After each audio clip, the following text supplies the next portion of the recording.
In my last life, I was human. In this life, I'm a bug.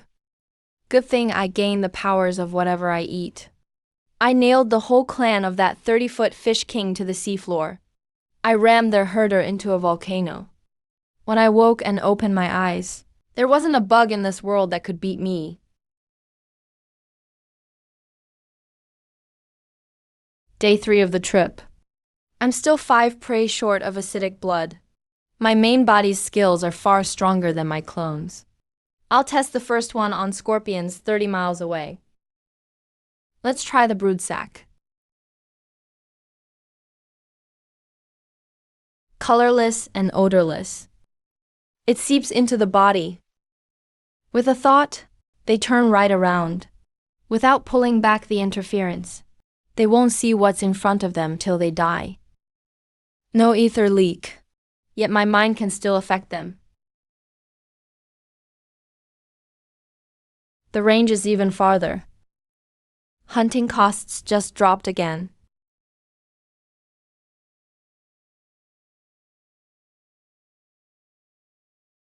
Second rank martial talent. That shell's pretty tough. Even spiders can't take it.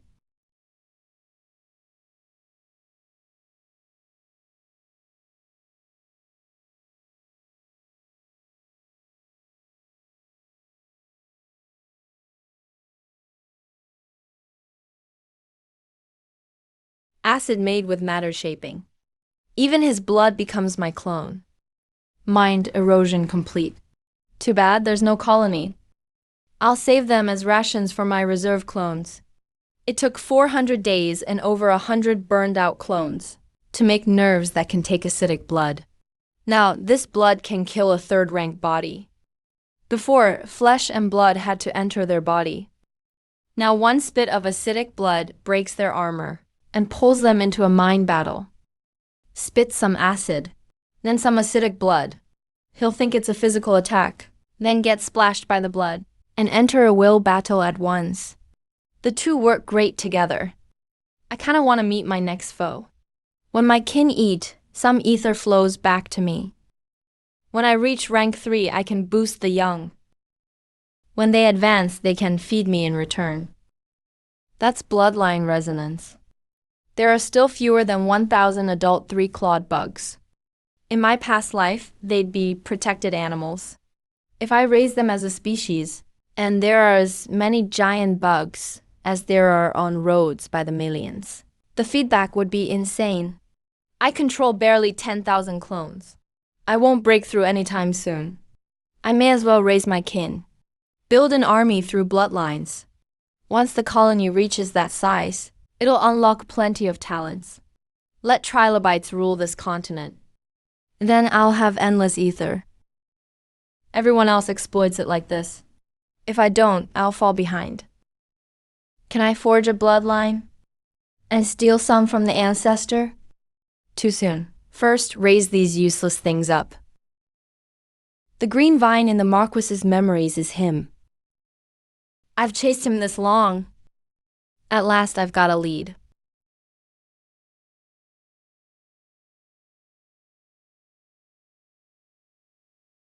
A 6-talent Marquis who beat a 7-talent one.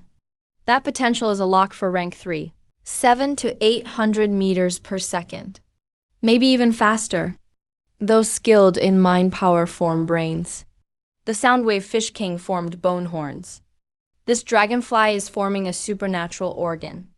Most likely it's wings. My wings are too weak. They're nothing at rank 3. Better to steal a ready-made pair.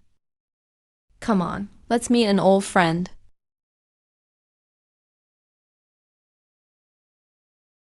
The main force keeps heading for the center. Adapt as needed.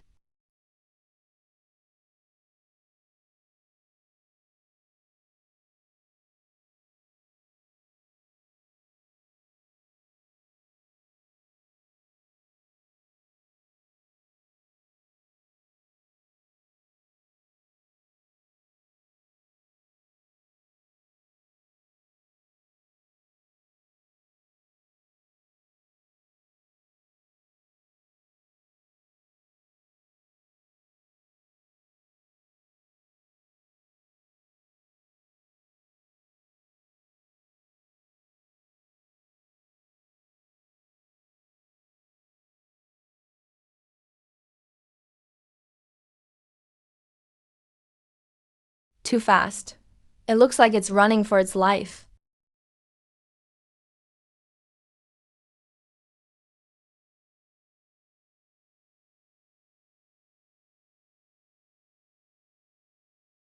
What could make something like that run?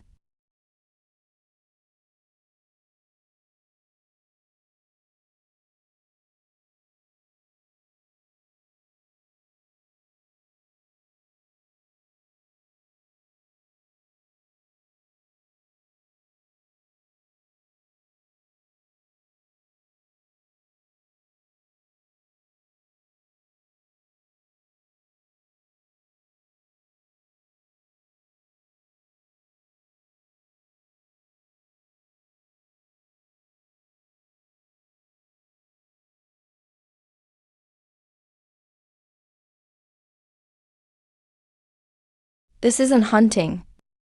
It's one-sided extermination. I haven't gone out in a year. My first target out is another flying rank 3. I need a solid plan. My clones only found its trail. They haven't alerted it yet. I'll sneak in first. Let the Marquis test it.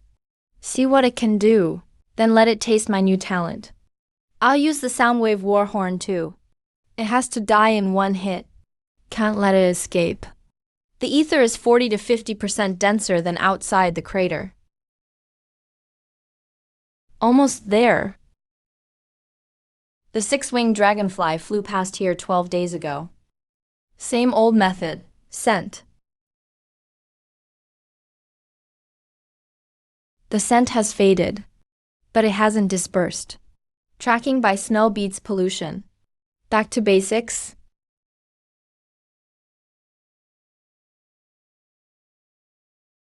Its chosen habitat spans 2,000 to 3,000 miles. The powerful creatures in that range were likely all eaten by it. What's going on? It's suddenly migrating. It changed course. It found the clue 3 days before I did. It's not coming for me. Either there's no prey left here, or it wants to explore the deep tide. Another scent. Something is fleeing from the green vine. Locusts or something else? I can't tell who's chasing whom. If it's hunting, fine. But if a swarm drove it out, that's trouble. Can't let anyone else steal my organ. My main body moves first.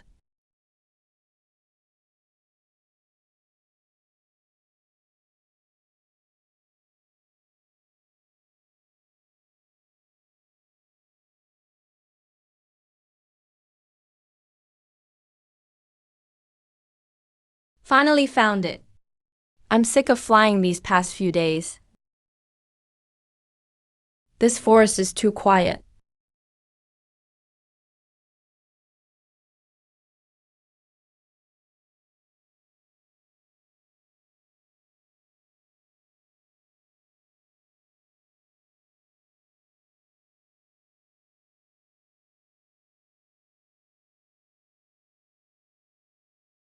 This stench is worse than when I fished in the Devonian.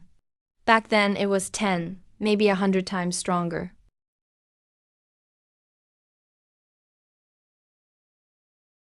And it killed more than once. It kills all the big ones first. Then the little ones come out to eat the corpses. Then it comes back and kills again. It crushes them all without eating or laying eggs. No special method. It just kills them and leaves them here. It kills without feeding? Could it awaken some talent where it only needs to kill to grow stronger? It seems to be playing with its food. What the hell is this thing?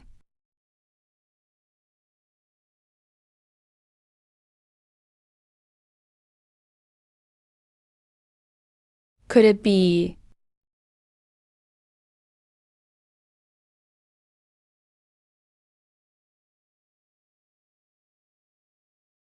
a branch of the fleshy-legged fish? An entire swarm was torn apart alive. Not one survived.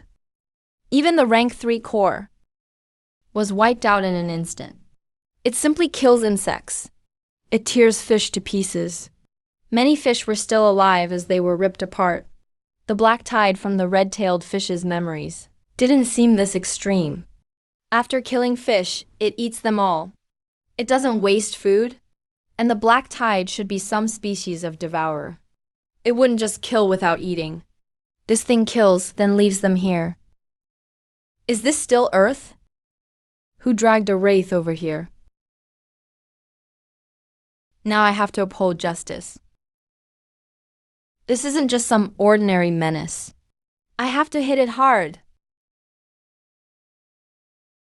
If I don't take you out, what will the boys eat later?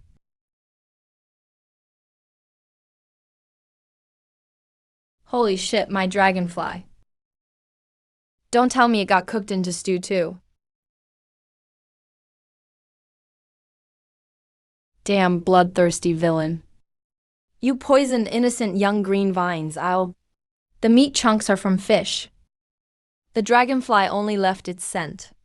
No ether or body tissue was left behind. It came here, then got away. It shifted the blame. When the city gate catches fire, the fish in the moat suffer. This monster hates fish even more than dragonflies. That's why the dragonfly had a chance to escape. For 100 miles around, even where it hasn't rained, there's no trace of the dragonfly or that monster. It didn't get far.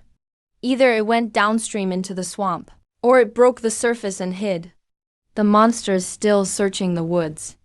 It has nowhere to hide. Now the situation is crystal clear. The two sides hunting. We'll see who finds the dragonfly first and successfully kills it. That'll be the winner.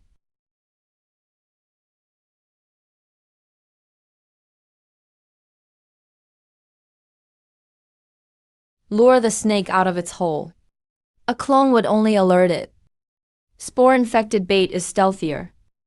There are no big fish in the river, and it's not hiding in the water. Then only the mud on the riverbed is left.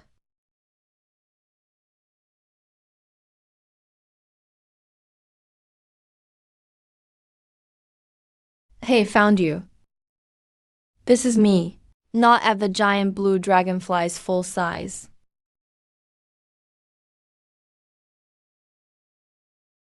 Damn, it even knows the substitution trick. It might be a little too smart. But it doesn't matter. I'll turn this whole forest upside down if I have to. No way I won't find you. Finally took the bait. Let's see what the hell you are.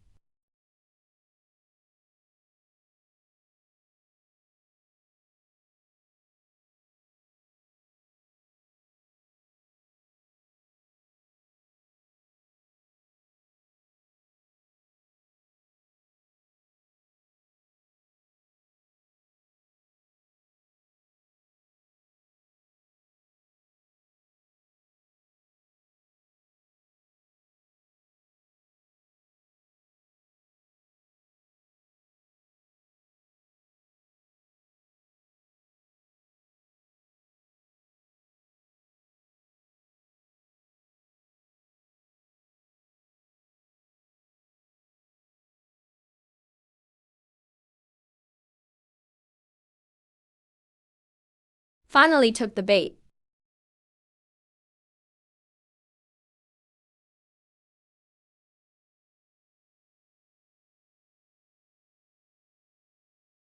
Damn, it really got the essence of it. It's even armed with nukes. Way stronger than that loser Juhu. It combines the strengths of two creatures. It's the best path of evolution. It should be a Devonian arthropod descended from lobe-finned fish. It was likely born earlier than Juhu. It may be linked to the black tide back then. It could be its descendant. A killing machine born for war. Its evolution is nearly perfect. It's far stronger than those slow, useless giant bugs and silver mites and the like. Judging by the scent, they seem to hunt in packs. Then, if I follow them, I should find the group.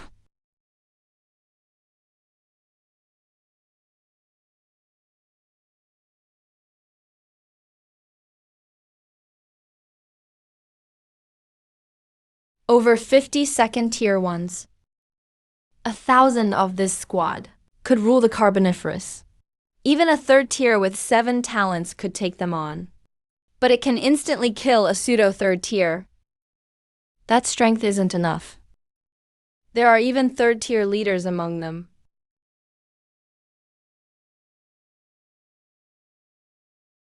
A food storage? Or an altar?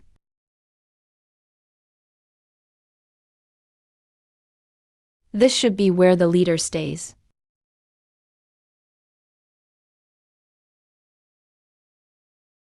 There are lobe-finned fish, too. Who knows what nook they dug them out of? The leader put them here. Looks like they're prized prey. They've probably suffered a lot. The leader came for the 6-winged dragonfly. The 2 hunters are bound to clash. Then my main body and Juhu hunt the dragonfly first. My clone attacks its colony. After infection, surround the leader and stall for time. Damn, it can really hide. Most rabbits have 3 burrows. You've got nearly 30.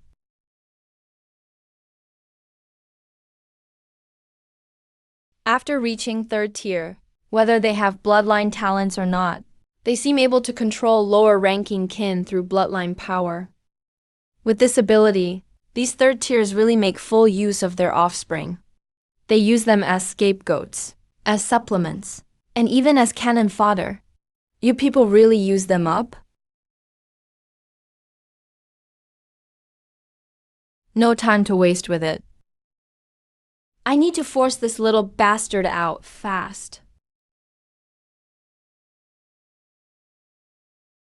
No wonder it's a genius who cleared 3 trials this era so fast. It really has some skills.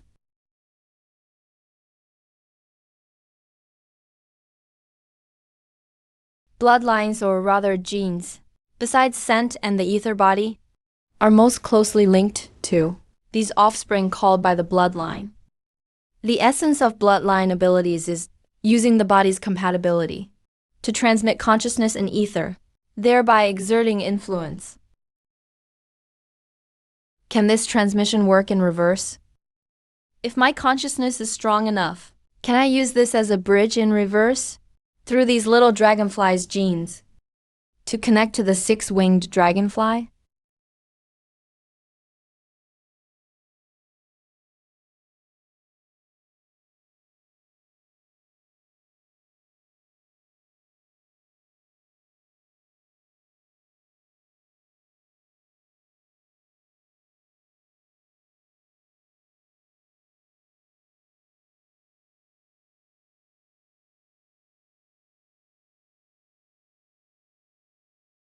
Found it.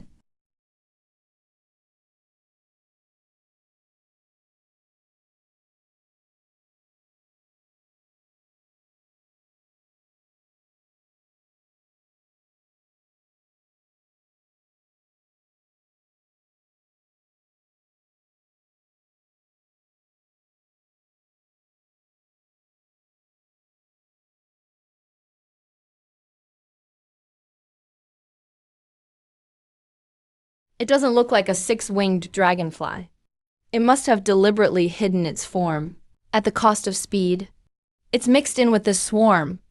Its true body speed can probably only match the monster leaders. Without knowing which way it's fleeing, it can rely on sudden bursts of speed to break out of this encirclement.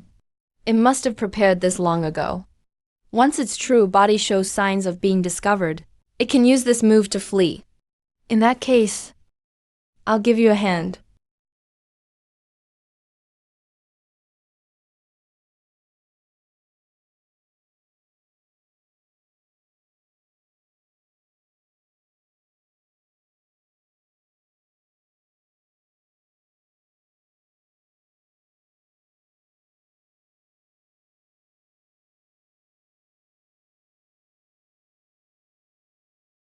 The real body is hidden in the swarm,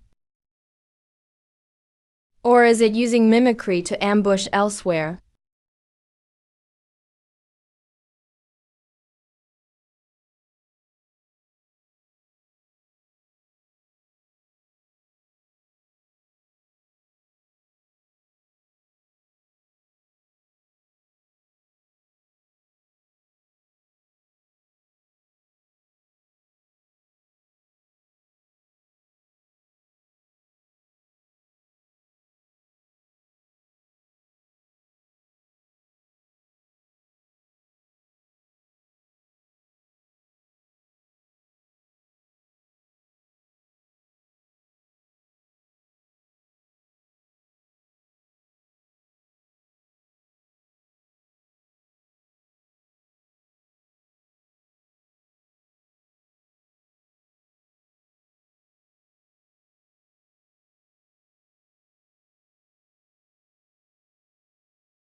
A diversion. A substitution. Trying that on me. You're still too green. Flying low is more concealed and less likely to get caught. Yet you sent all the bait into the sky. You made such a racket the whole forest knows. Even an idiot knows you're drawing attention. Half high, half low, and I'd believe your real body was flying low. But you sent them all high. Such a rookie move. I almost feel bad charging royalties.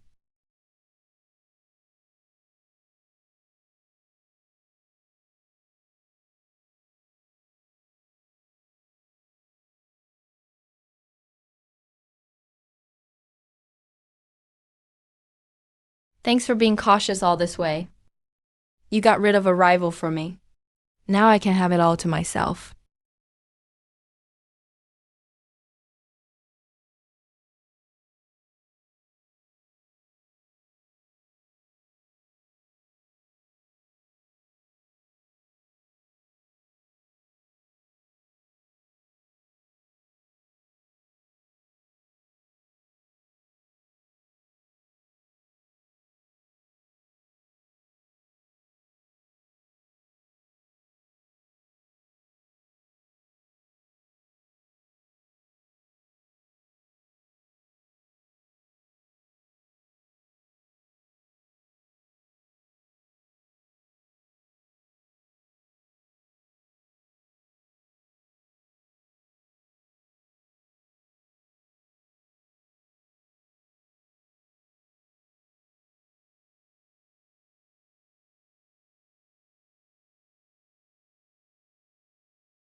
I finally got it. This soul-seizing technique sure is useful.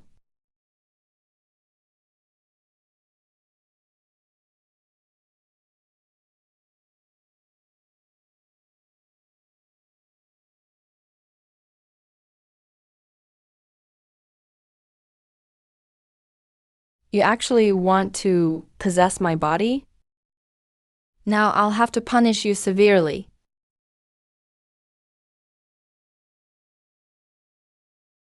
Its potential hasn't been fully unlocked. With just 7 talents, it broke through to Tier 3. The ether can't keep these wings powered. If I were the one using them, an added environmental affinity, my own speed should be even greater. To chase a 6-winged dragonfly for this long, Its speed and the six-winged dragonflies should be on the same level. Both are fast enough to leave me in the dust. Even if I do have to fight, I need to refine this sky-breaking six-wing and boost its speed first. Otherwise, once the fight starts, my current body in the three realms definitely can't be called a tank. If a high-speed assassin gets in my face, one combo could take me out. And anyone who can command such a powerful swarm is definitely no ordinary opponent. I can't let my guard down. I'll have the clone scout things out first. I'll take the consciousness and extraordinary organs off your hands. The rest of the body and ether are yours. I'll even add a little extra for you.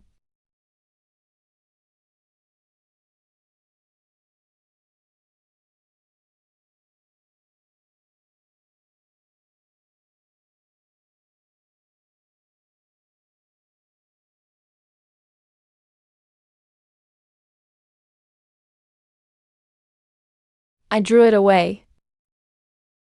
Please stall them for a while.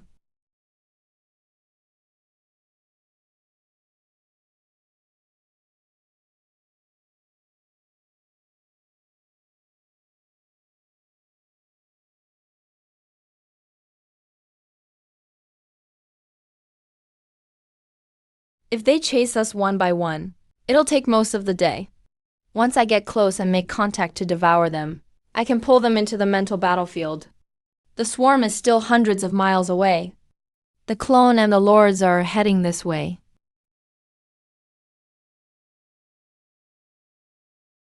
How is that possible? What kind of technique is this?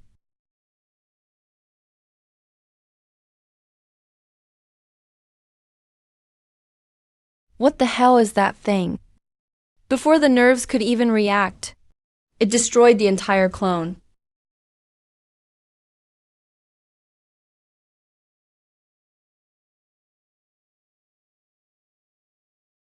What kind of ability is this?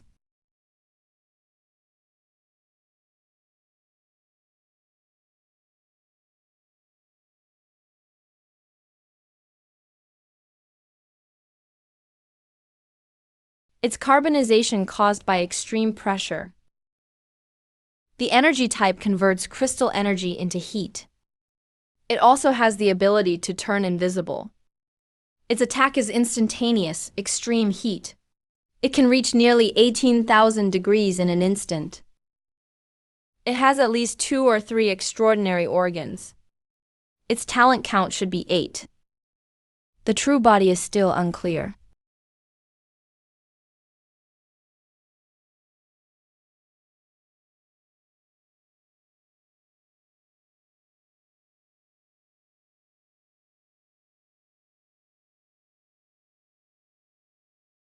Just keep moving forward. Stalling for another minute or two is pointless. We have to come up with a plan.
Luckily, reinforcements have arrived.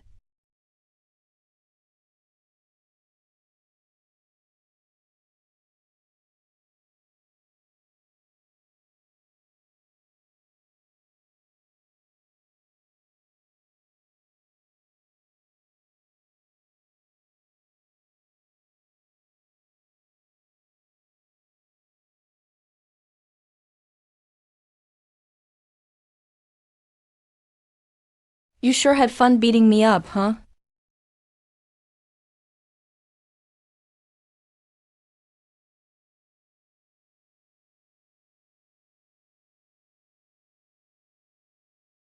It's not just energy enhancement. Its physical abilities are incredible too. Even with a surprise attack, I couldn't gain the upper hand. What a troublesome opponent.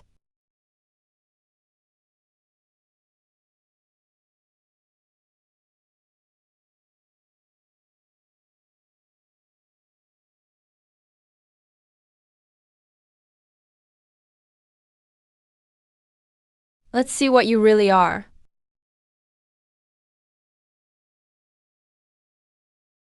Fish. I thought hurting them was the limit. I didn't expect one that could wipe out its own clan. All these reptiles on the ground should technically be descendants of the fleshy-footed fish. It actually produced a fishman spy, just like the red-tailed fish. Your species has a few screws loose.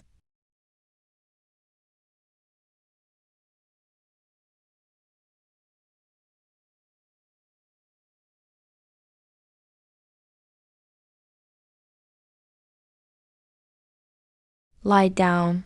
I think I found the one who's the love of my life, with a crazy bitch. This is an environmental ability. It compressed the environmental field around its body. Although the field was compressed, the ether's total output stayed the same. So its control over the environment increased exponentially. It can adjust the temperature at will. This extreme heat around the body not only makes it unbeatable in close combat, but also shields it from most outside effects. That keeps its mind from being invaded. It's basically a red-hot lump of iron. There's no way to clash with it head-on.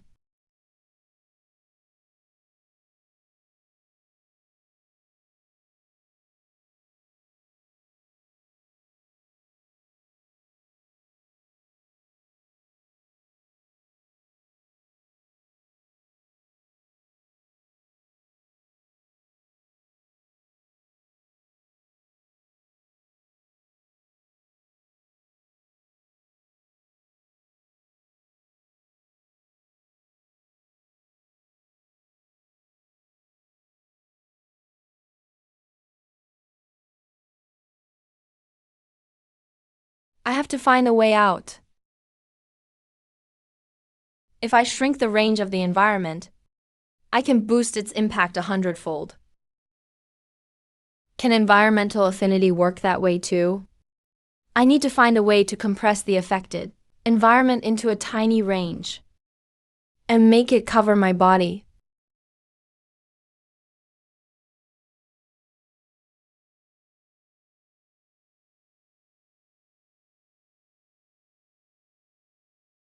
They didn't condense the environment onto their body.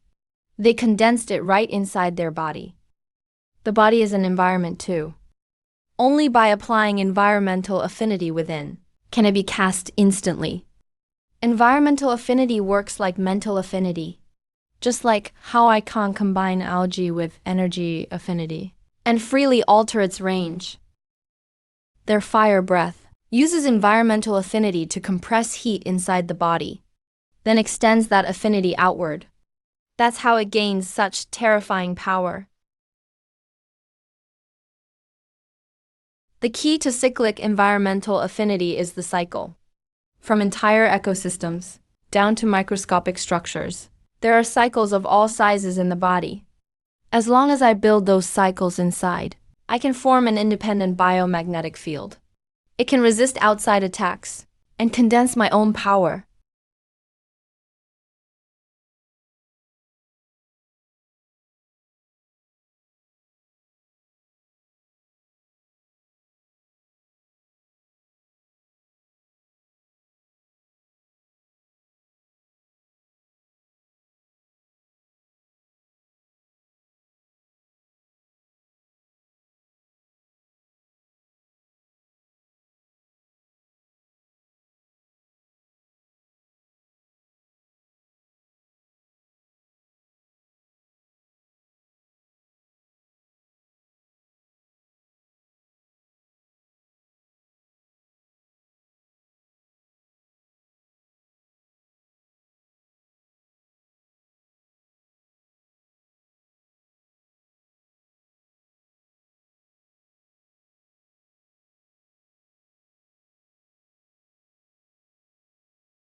Is the outbreak over?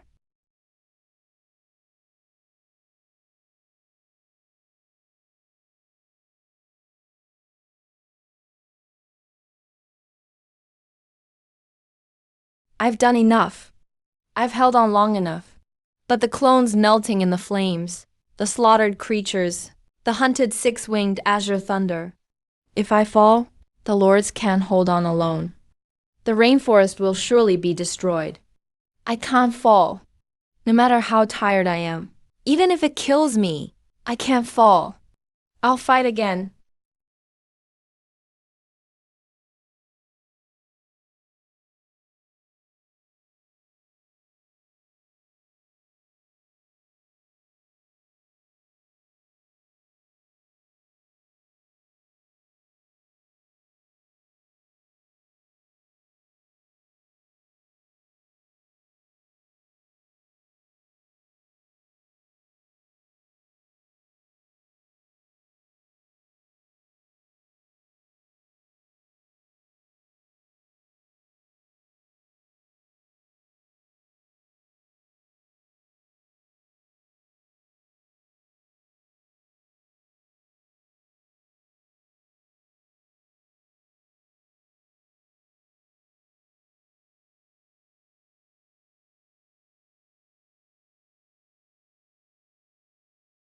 With the rainforest's future on my back, I absolutely can't lose.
Seven talents against 8 talents.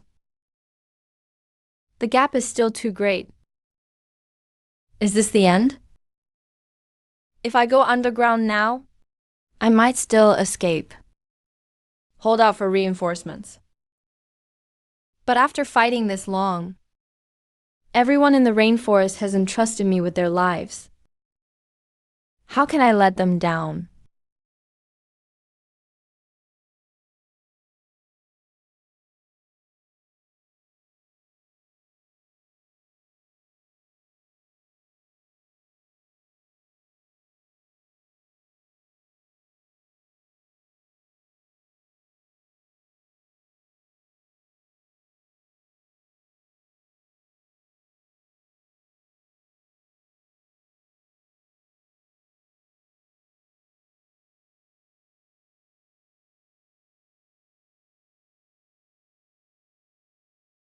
Lang Yu caught you.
Watch closely, Fish King.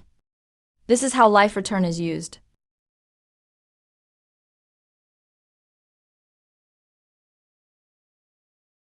For the rainforest's future, lend me your strength, everyone.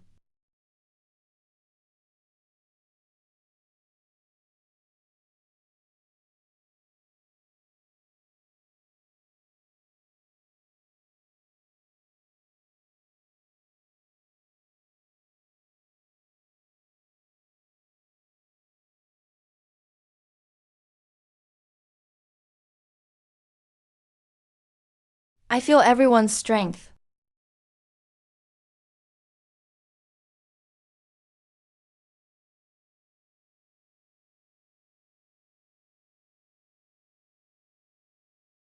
You want to beat me in consciousness? Don't get it wrong. In consciousness, you're the challenger.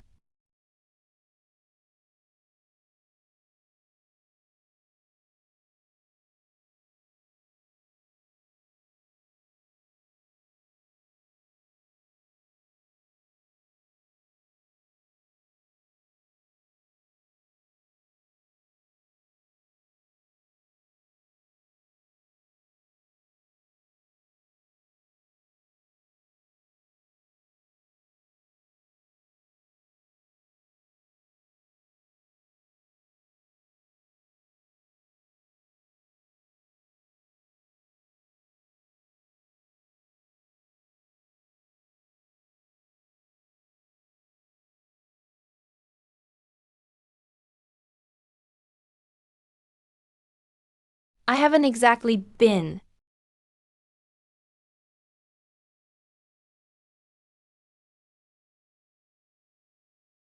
A gracious host? My apologies. Let me handle this myself.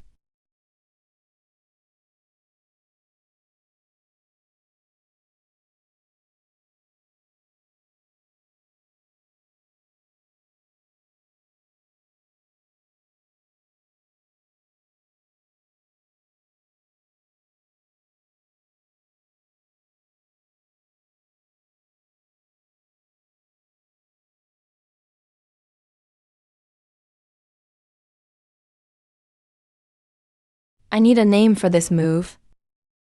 Flame's End. Born from selfless devotion. Grown by vile greed. It can devour all things. Endless expansion, turning all consciousness it holds into fuel. With flames like never before. Burning an enemy skilled with fire alive. Now that's symmetry.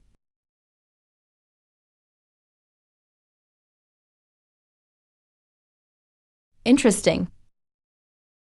You think this can stop me?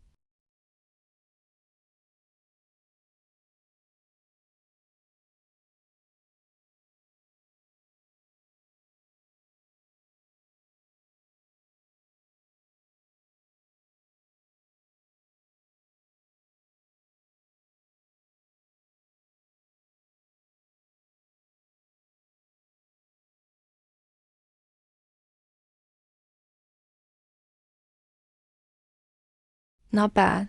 You've got potential. I'll call you Noodle Mix Fish.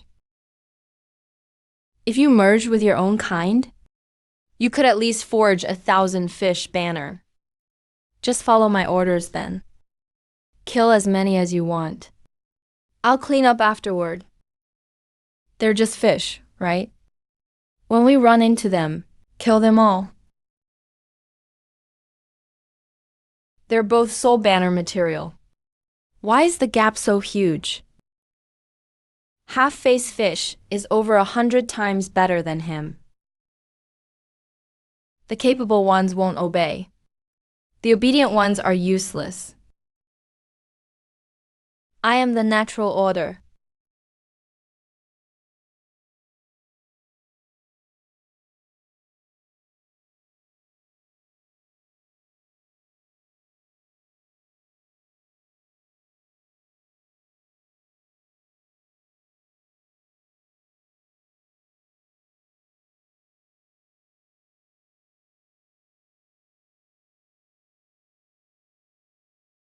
What absurd defense. It must rank among the best in Tier 3. Even if my true body came, without using the black GU, it probably couldn't break this flesh armor. At best, it'd just scratch it. This fills my last weakness perfectly. As a consciousness-diet being, my physical body, in the ninth heaven's womb, is among the weaker ones. If another body-enhancing being gets close, I could be taken out in one burst. Equip this myriad-form insect armor, and my margin for error rises greatly. Even if other physical enemies ambush my true body up close, I'll still have time to strike back. Looks like it killed a Tier 3. That's how the insect race got this extraordinary organ. In that case, this armor nest is not to be messed with. It must have burned its foe alive with high heat. It even has a Tier 3 head. Pretty impressive. It must be strong even among Tier 3 South. Much stronger than riffraff like redtail fish. Its KD is about like mine used to be. It's fine. Just kill bugs. Killing fish is just a little hobby. I've got a grudge against fish too. Follow me from now on. There'll be plenty to kill. I'll make sure you kill your fill. As long as you kill enough, I'll equip you with more extraordinary organs.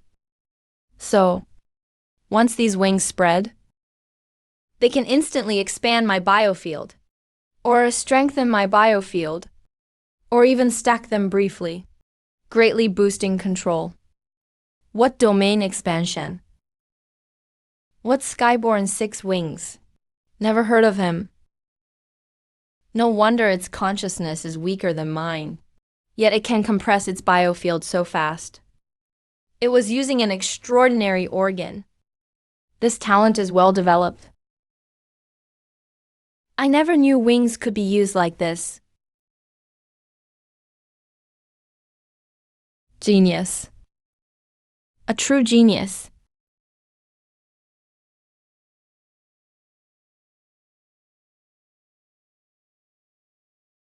This ability must counter parasites.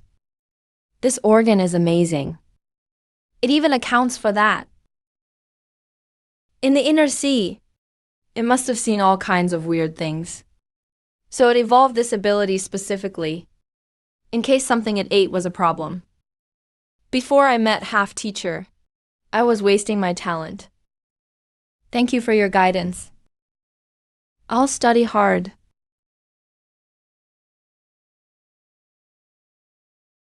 This victory is thanks to everyone in the rainforest. Repay what you borrow and...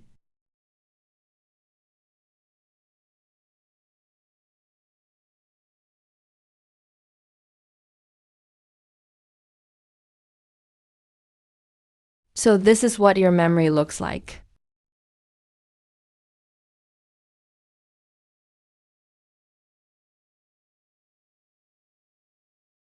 Long, long ago, since red-eye fish could remember, the ocean had been ruled by fish. Its dragon clan was unremarkable. Over millions of years, they evolved into lobe-finned fish. Then things changed. Competition suddenly intensified. All kinds of predators appeared. Their habitat kept shrinking. The leader took them deep into the sea. Fierce battles still broke out often. Their kind kept dwindling.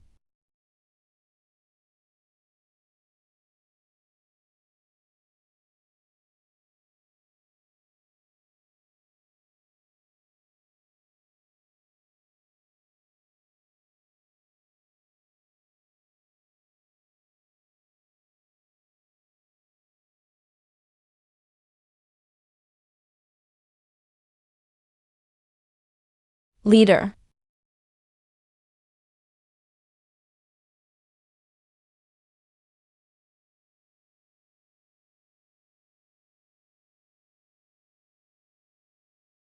From that day on, the lobe-finned fish clan changed completely. They rose in the sea. The leader could relay his will to his kin, leading the group to hunt. Even sharing power. The stronger the offspring, The stronger the ancestor, the stronger the ancestor, the more power it could share with descendants. The whole clan kept expanding in this cycle. Day after day passed. Before they knew it, hundreds of days and nights had passed. Until that day, the bloodline call rose in his heart again. Stronger and harsher than the leaders, like a rain, pulling him in one direction. The leader seemed to sense it too, and led the clan into the distance.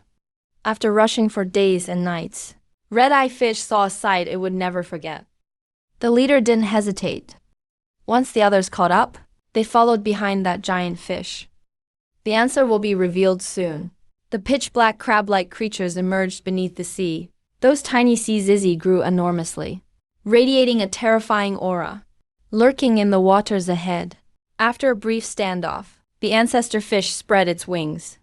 A tidal wave of fish began to charge. Sea Lion Lord raised his giant pincers to meet them. The two sides collided underwater.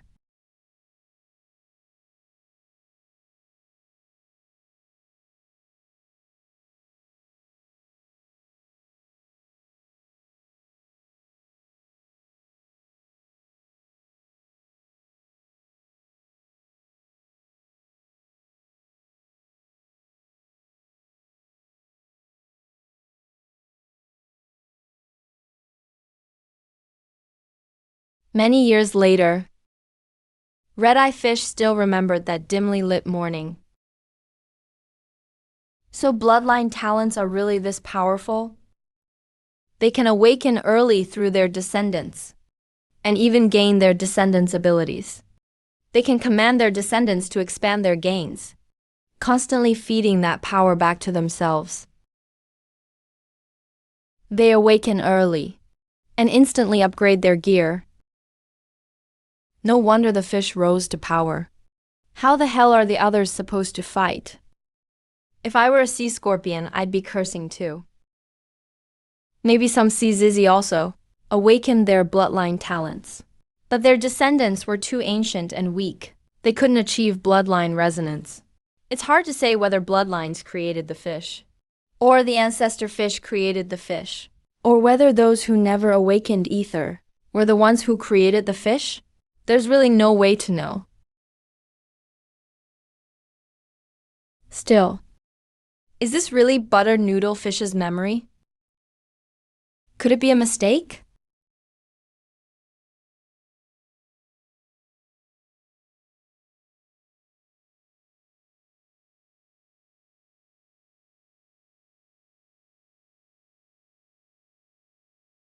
If only fish never killed each other.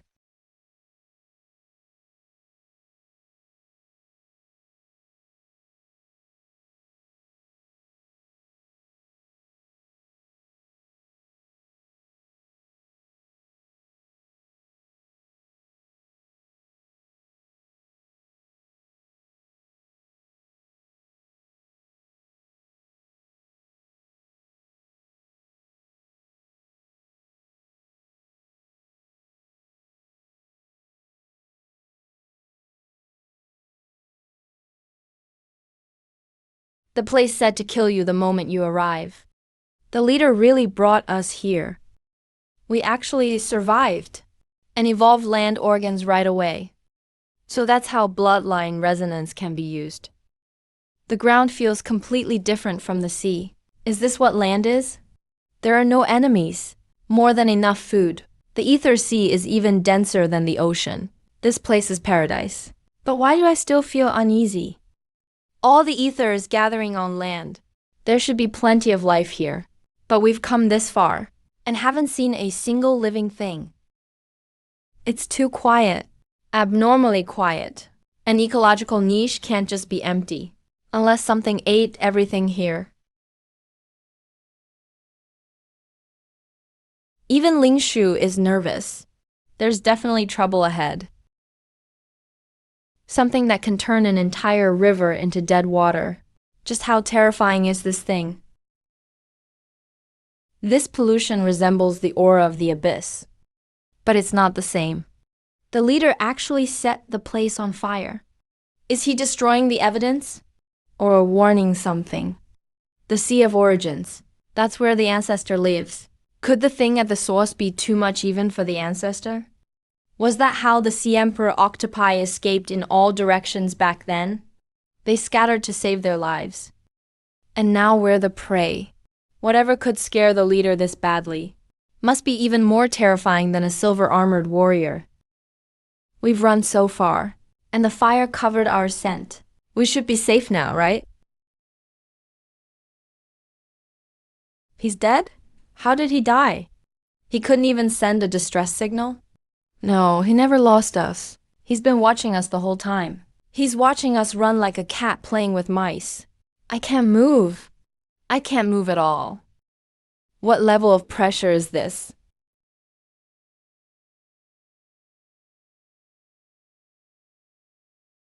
Leave.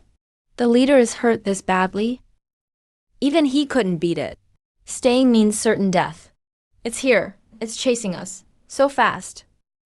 What is that thing? It's stitched together. Fused together. I can't even tell what species it is. There are worms, sea crabs, and fish. It stitched everything it ate onto its body. No, it's more than an injury. Something is crawling inside its body. Assimilation. It can turn us into its own kind. That's worse than killing us outright. We can't let it stay. Once we're infected, there's no turning back. But that's one of our own, our kin for decades. Every one it kills gives it more power. The more of us die, the stronger it gets. This is a dead end. It can even inherit our fire talent. It doesn't rely on its body alone. It can copy abilities too. We can't kill them all. We really can't kill them all. If this keeps up, We'll all become part of them. This aura belongs to the leader. No, it's even stronger than the leader. Is this its true body? The source of all these monsters. It's still evolving. Every species it eats gives it another ability. At this rate, no one will be able to stop it. Why is it targeting me? Is it because I carry the leader's bloodline aura? What the hell? As long as it causes an external wound, it can force assimilation without any mental interference. This is a bloodline talent. It forcibly alters other people's genes, causing their bodies to mutate. This thing is seriously twisted.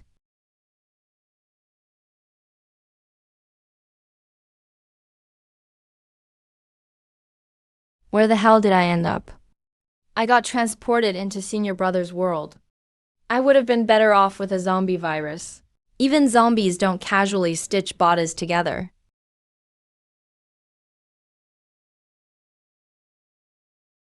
I reshape other creatures into myself, so the cost is high. It reshapes other creatures into its kin, so the cost is low. Wait, its kin? Once a species grows large enough, its descendants can feed altered states back to the immortal marrow. Finfish are the same. The trilobites are the same. The more kin it has, the stronger the immortal marrow becomes. The more polluted the black tide overlord gets, the more kin it has, the stronger the feedback, and the more pollution it can spread. It uses one foot to step on the other and ascends to godhood. Having no kin isn't a problem. Just turn everyone into my kin. The bloodline path is seriously something else.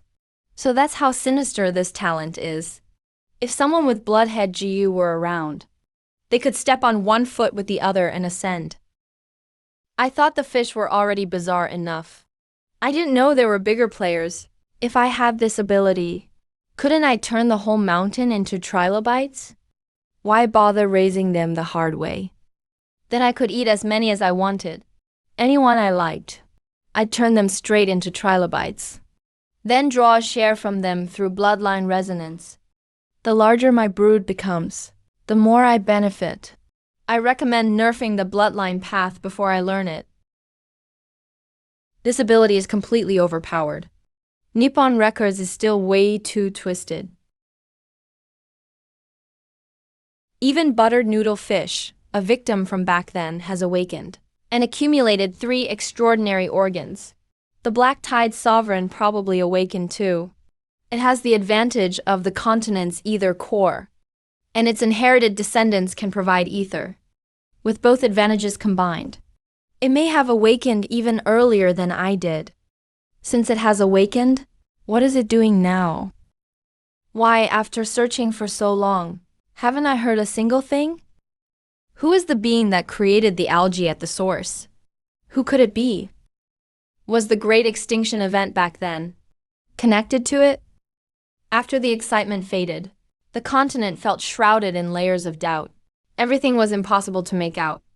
The once thriving scene shattered like a mirage. All this peace was like a thin sheet of ice over a river. Beneath the ice, raging currents were gathering strength, waiting for the day they broke through. Leader.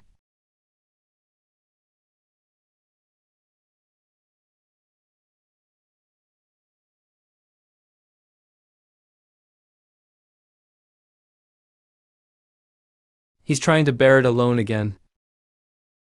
It's always like this. He keeps shielding everyone with his back.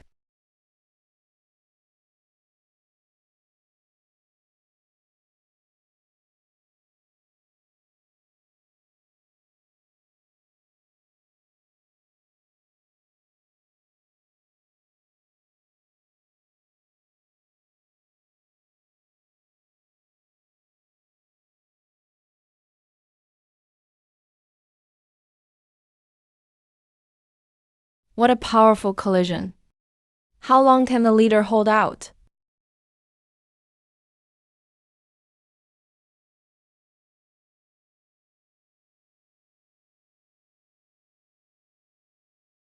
Twin-tailed scorpions. They've joined forces with the Black Tide. Did they submit? Or were they controlled from the start?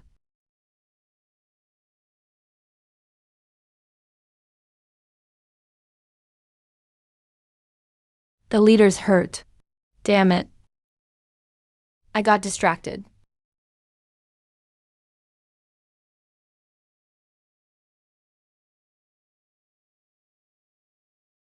If this drags on, I'll become one of those monsters too. But the leader's still over there.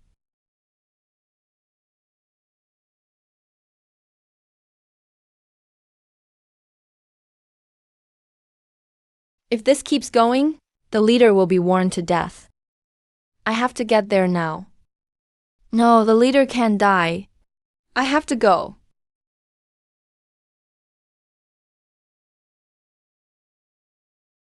You worthless cowards.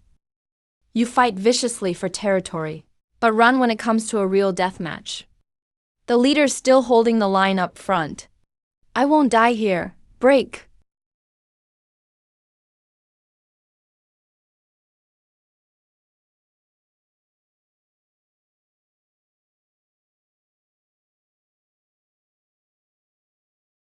Leader, I'm coming.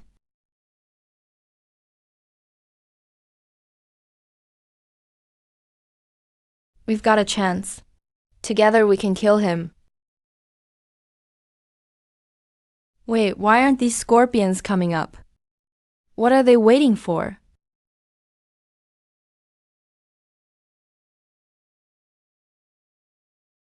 He's eating his own kind to heal. Stop him, quick.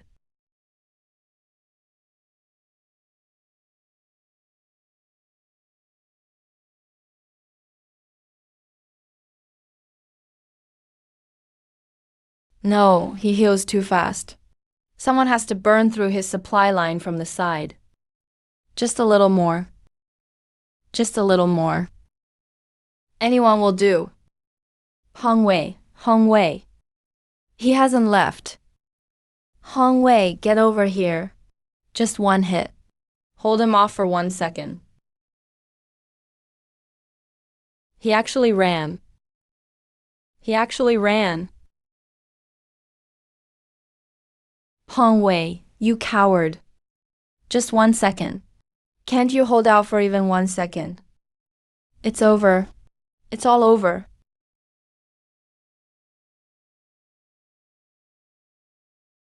Leader, no. Don't. We leave together. He's going to blow himself up. He's going to burn himself up to give us a chance to live. Ling Shu.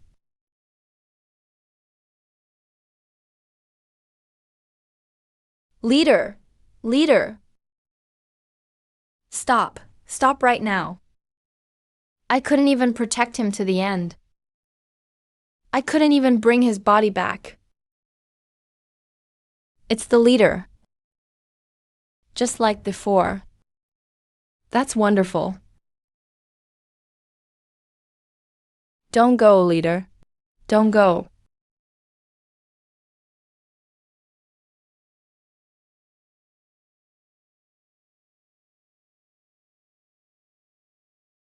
It's Kyling. He saved me. But Ling Shu, I couldn't even protect him to the end. I couldn't even bring his body back.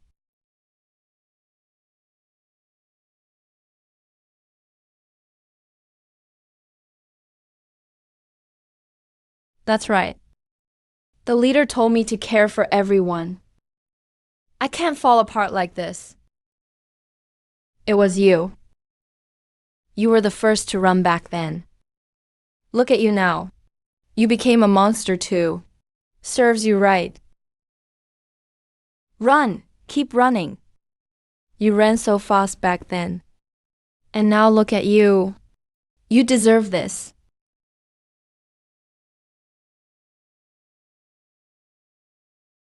And you too. You ran as well. Didn't you? Run! I said run.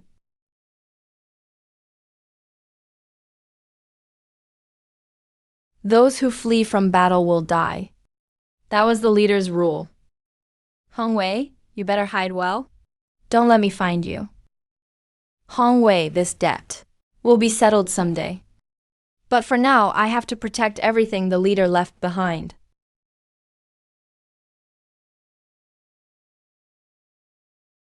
Lin Shu, watch closely. The clan you entrusted to me. I'll protect it with my life. We fled like that for months, retreating toward the sea. Every time we were attacked, it was the same old plan. The chief held the line and stayed behind, while the clan scattered and broke through. But if we keep running like this, fewer and fewer of us will survive. The black tide can hide its presence, and always attacks by surprise. Luckily, it isn't very fast. That was a blessing in disguise. The corruption left in my body became an early warning system. Whenever it gets close, my bones start to stiffen and tingle. That instinct helped me avoid several ambushes. The leader's self-destruction really did cripple the monster. It hasn't shown itself all this time. We drifted north along the river, saving a lot of energy, and leaving countless bodies in the current. At last, we managed to temporarily escape the black tide's core territory. But after only a few peaceful days, they caught up with us again. The monster was gone, but it seemed to have been replaced by a smarter commander. They even split into small groups to hunt us down. The ordinary clan members couldn't withstand it. A single touch of the black tide would corrupt and transform them on the spot. A small group of the black tide would swallow a few clan members and grow stronger in an instant. It spread like wildfire. They no longer rushed to swallow us whole. Instead, they hunted us patiently, slowly closing the net and wearing us down bit by bit. The attacks never stopped, day or night. No one in the clan dared close their eyes. Even the strongest bodies gave out.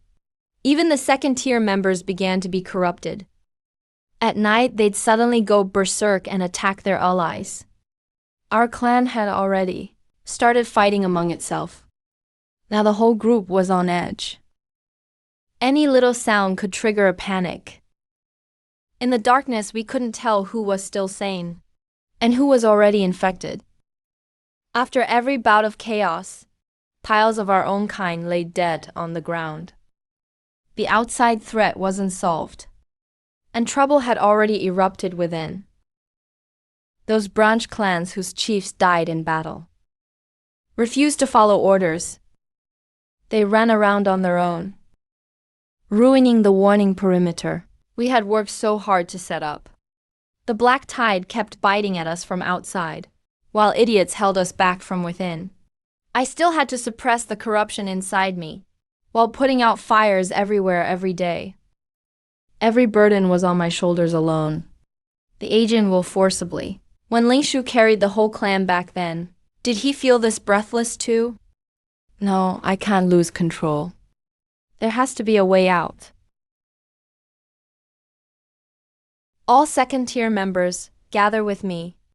We'll break through at one point and punch through the gap. Then we'll get the whole clan out. There was another choice. We could abandon the clan and break through alone. At least the offspring would survive. But how would that make us different from Rainbow Wrasse? Everyone who will obey, charge with me into the canyon.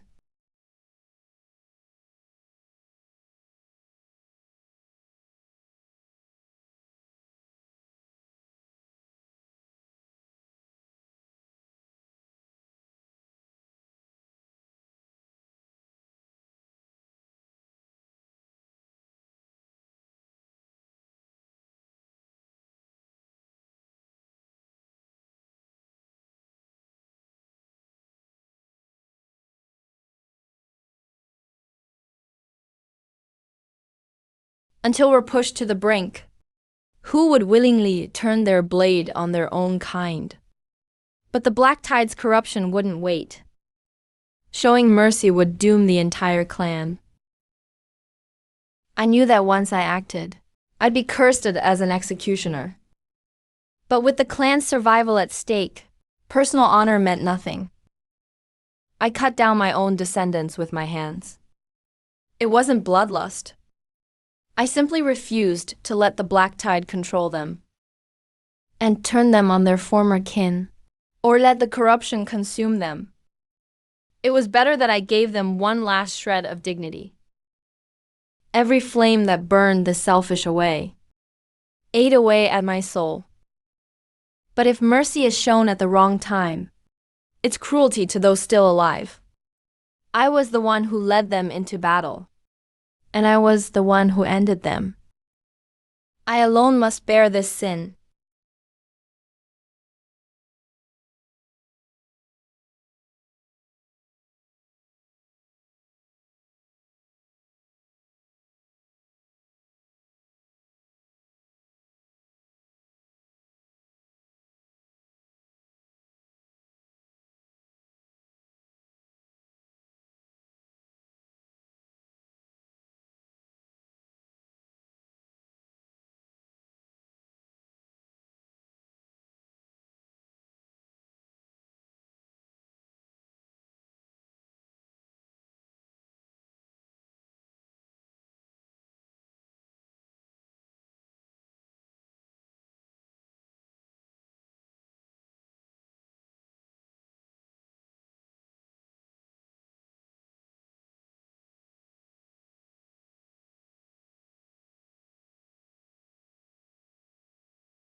Arrogant? Then try this.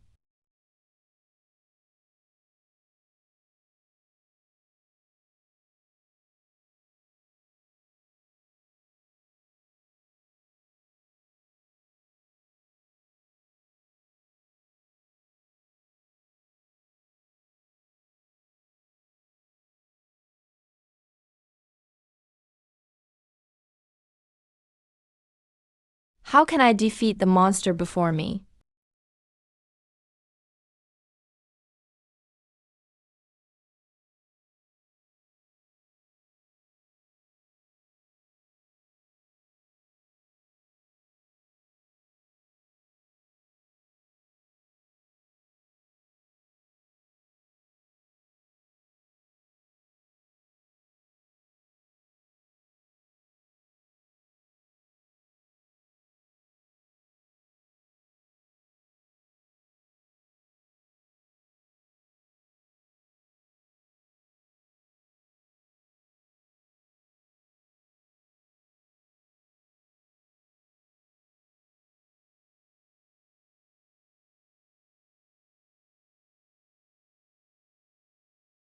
Give it everything I've got.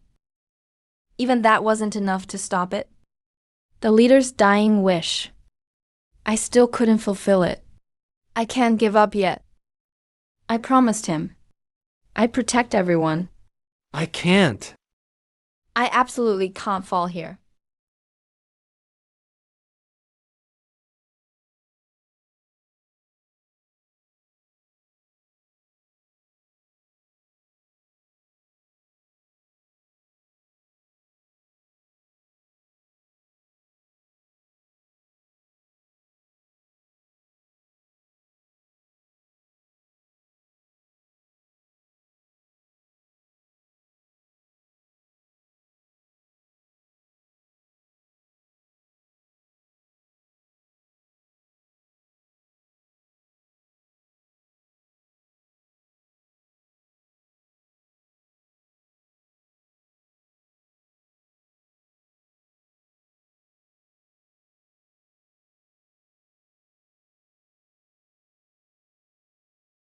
The black tide was clearly held back.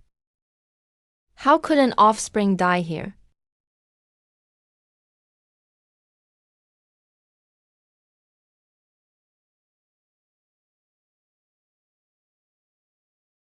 It's possible.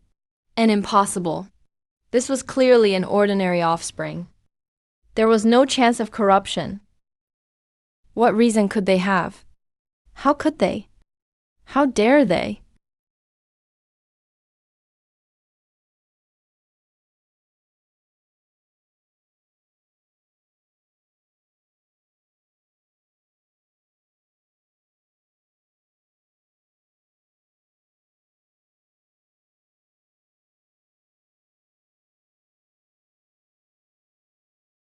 Fish have branch groups.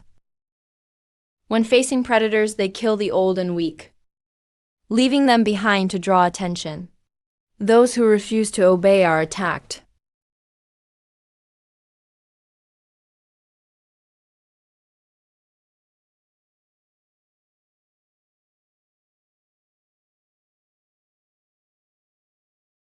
This look hurts more than that shamisen strike. Why? Because they exhausted every offspring in battle, without even one Tier 1 fighter. They couldn't fight back against the slaughter. There was no cost or risk to attacking women and children. In their eyes, this leader was crushed by the black tide. No matter what they did, no one would retaliate. The elders and mates who could protect them had already burned themselves up as fuel. A group that loses its strongest protector has no chance of survival. I bore the infamy. I purified the bloodline with my own hands, yet others slaughtered the innocent under the cover of fear. How could kin turn on kin to such an absurd degree? My rage nearly drowned out reason. But if I slaughter them all, then every sacrifice will have been in vain.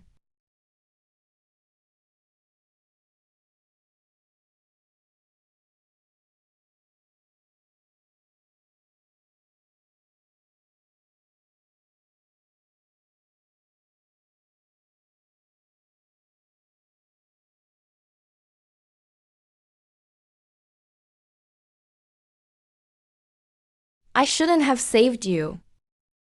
The leader's companions, and all the others, could have survived. Since I caused all this, I'll be the one to correct these mistakes.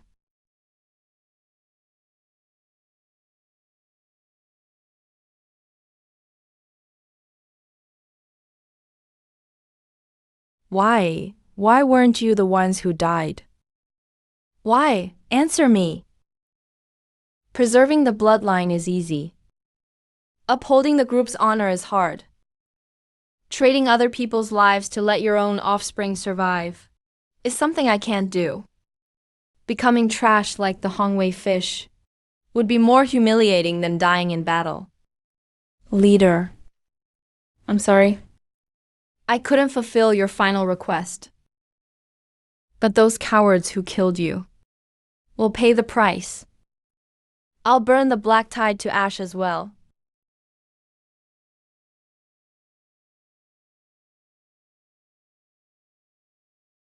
Let the world burn. Let everything I've seen be buried with them. The Devonian's ultimate tank, seriously.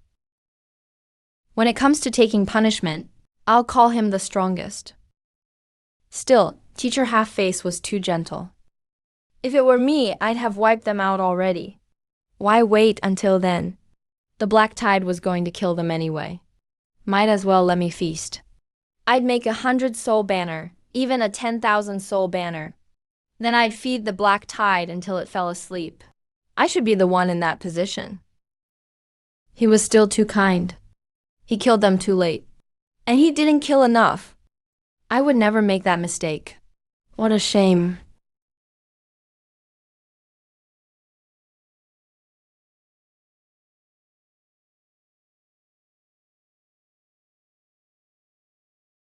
These insect monsters were also black tide-infected lobe-finned fish. During the final period of the Devonian, while Half-Face Fish was hunting them down, he decided killing them alone was too slow. So he used part of the black tide's power to infect some lobe-finned fish and use them as tools of slaughter. No wonder they have jaws and even limb structures like reptiles. They evolved from fish in the first place. That evolutionary path is truly impressive. And according to Half-Face Fish's memories, the lobe-finned fish were initially just strange creatures that mutated into all kinds of monsters. But as they devoured one another, superior traits were continually preserved. Eventually, they formed a uniform appearance. So after the bloodline was infected, they didn't simply become mindless zombies. Other possibilities existed too. There was a chance of spawning entirely new species that could survive during the ether's ebb and provide themselves with ether and bloodlines again. They could even gain an advantage in the next era and so on.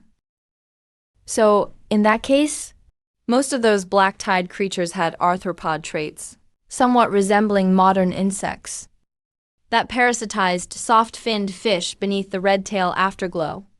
The one born after the feudal lords was actually something like a spider. It may have been the world's first spider. It probably originated from the black tide. Modern dragonflies, centipedes, spiders, and beetles may all have evolved from the black tide. Both continents are full of insects. And they even have a common bloodline ancestor. The insects across the entire continent. All individuals who awaken the power of ether will converge. That being the case, just how powerful will the black tide progenitor be? Fuck. Redtail, I'll fucking kill you. What the hell did you do, you beast? Guys, we're really going to fight the Tyrannids now. I shouldn't have let you die so easily.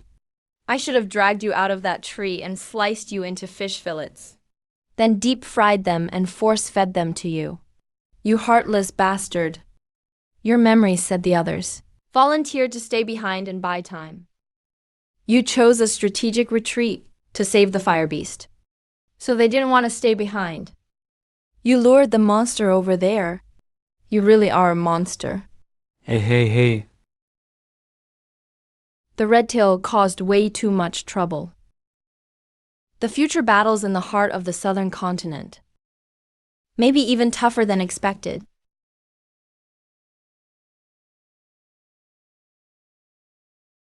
Judging from all this information, things are extremely dangerous now. We've got to risk our lives. Leaving aside that so-called algae-making maniac, the mysterious plant believed to be the Devonian king of KDs, and the insect progenitor whose whereabouts are unknown, the three-tailed scorpion on land and the silver-scaled king in the inland sea are trouble enough. First, the three-tailed scorpion. Its primary talent should be the evolution type. It's a super high-ranking being with ecological adaptation, and a third-stage 9-talent tail. It's also deeply connected to the birth of the black tide. It may have an ability like targeted bowel cleansing. Through constant adjustments, it may have developed a virus-type ability, and it has the bloodline of every scorpion on the continent. It probably woke up before I did. It's likely been frantically honing its extraordinary organs, preparing to blast ice while driving everything back into the sea. It's basically a biochemical matriarch fused with Maharaga. It's got single target attacks, and area attacks too.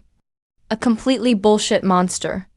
Also, the black tide behemoth and the three-tailed scorpion are probably allies or master and servant. Attack one, and you might summon the other two.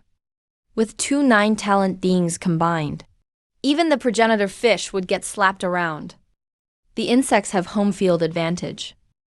They have 2 9-talent beings, which even closes the gap with the fish.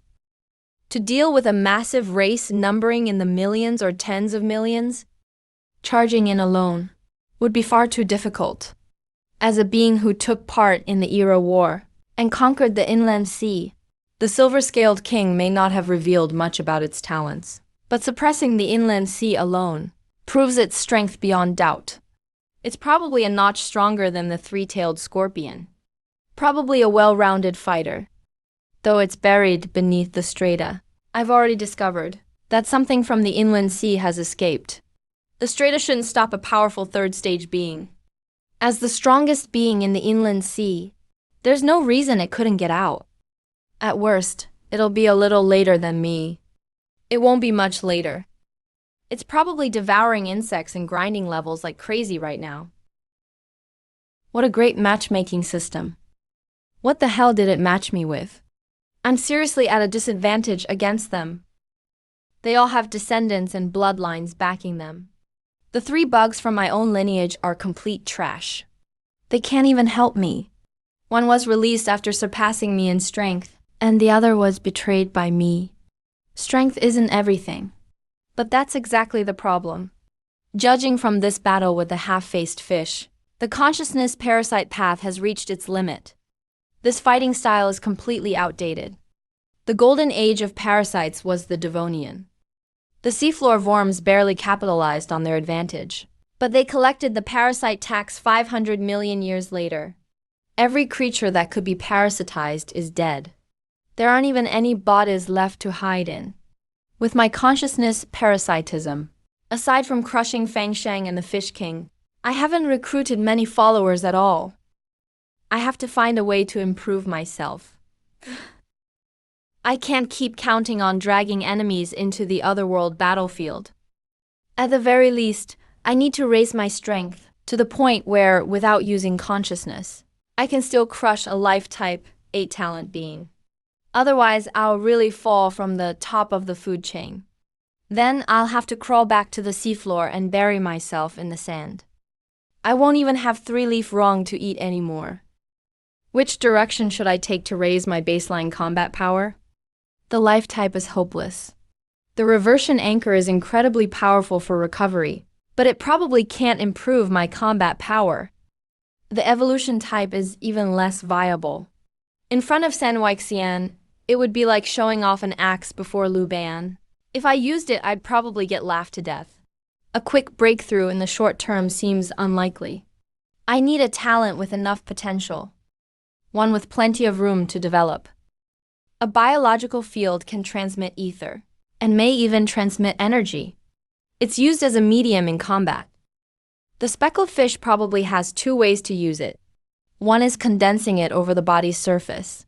The ether creates an ultra-high temperature burst, serving as a brutal offensive weapon, while also defending against most contamination. The other is a compressed thrust. By rapidly concentrating the biological aura, it gathers a massive amount of energy, and then extends it in an instant, releasing it in a sudden burst. An extending burst. But if it's only energy, it probably won't be enough. The biological field seems able to conduct ether. If I combine this technique with ether infusion and condense the biological field before releasing it, I could increase the speed of ether contamination 100 or 1,000-fold. That way, I could skip every uncontaminated gap. Use the biological field as a guide. Use ether as the medium, and output massive amounts of secondary consciousness to fire void flashes directly into reality. Instant biological field void flash. No more tedious parasitic procedures. I can jump straight to the final step. Restore the glory of the righteous. We righteous ones have a duty. Make the righteous great again. The furnace of past generations has yet to be replaced.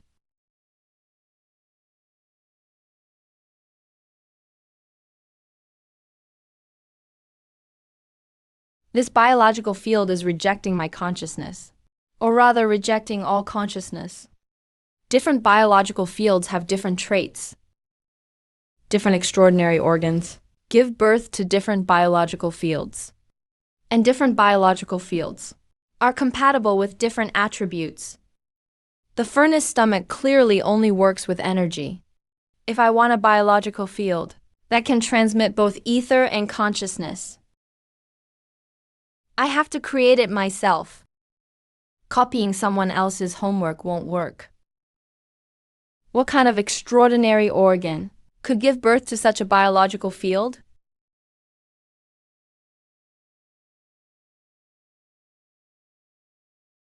A biological magnetic field, or rather a life magnetic field. Most living things have one. It can also affect anomalous states. The field itself can influence the transmission of ether. Perhaps the first awakening of ether was connected to this field, and perception-type abilities seem to be built on this biological magnetic field. This biological magnetic field can conduct ether. A biological force field is essentially another form of this biological magnetic field. After being catalyzed by ether, it gains the power to affect reality. The biological magnetic field excels at observation. It works subtly, almost imperceptibly, and lets one see deeper into the essence of things. The biological force field is much more aggressive and better at affecting reality. Neither is inherently better than the other. But if I use the biological magnetic field within my line of sight as a guide and split it into a biological force field in an instant, I might be able to release a huge amount of ether. And if that ether is combined with ether rendering, I can prepare the zero in an instant. Looking back now, it was all for today. Spreading mental contamination through eye contact is a truly unsettling move that's hard to defend against. If I develop it enough, I might even be able to turn it around and contaminate an opponent through their gaze.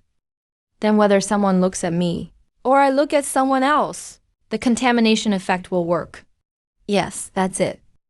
That's how mental talents are meant to be used. Compound eyes are made up of countless tiny eyes. Their field of view is simply too wide. It seems only by focusing the gaze in one direction can I fully focus the biofield. I can't use an insect. Compound eyes should use fish eyes for their senses.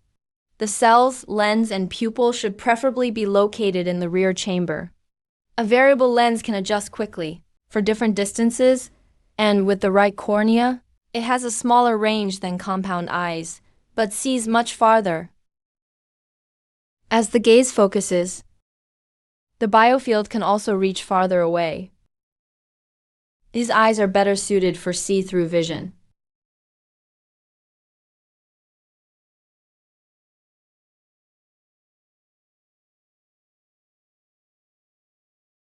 Why did it explode? What happened? Why did it just blow up? Something like a biofield can withstand thousands of degrees of heat in an instant. But creating and transforming it naturally comes at a cost. Activate the environmental ability. During the conversion of my own biofield into the biological force field, the energy produced puts stress on the body. The stress is probably spread throughout the body.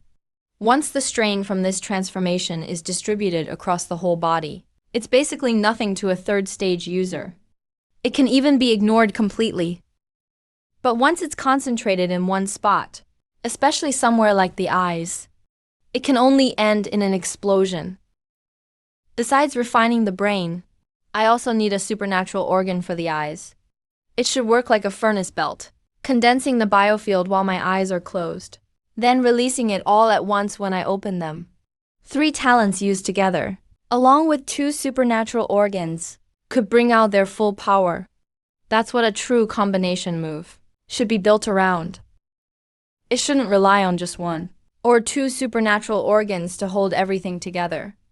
There should be a single purpose, with the supernatural organs developed in one direction. Just like Master Ban's approach. Develop whatever is missing, until a complete system takes shape.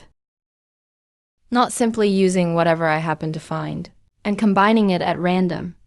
That only works if I happen to find a perfect combination. Otherwise, it'll never beat one carefully designed. I was too lazy before. The experimental clones are to blame. They even need an hour off every month. I need to stay calm and focused, and start working hard again. I need to use the furnace belts, ability to compress the biofield.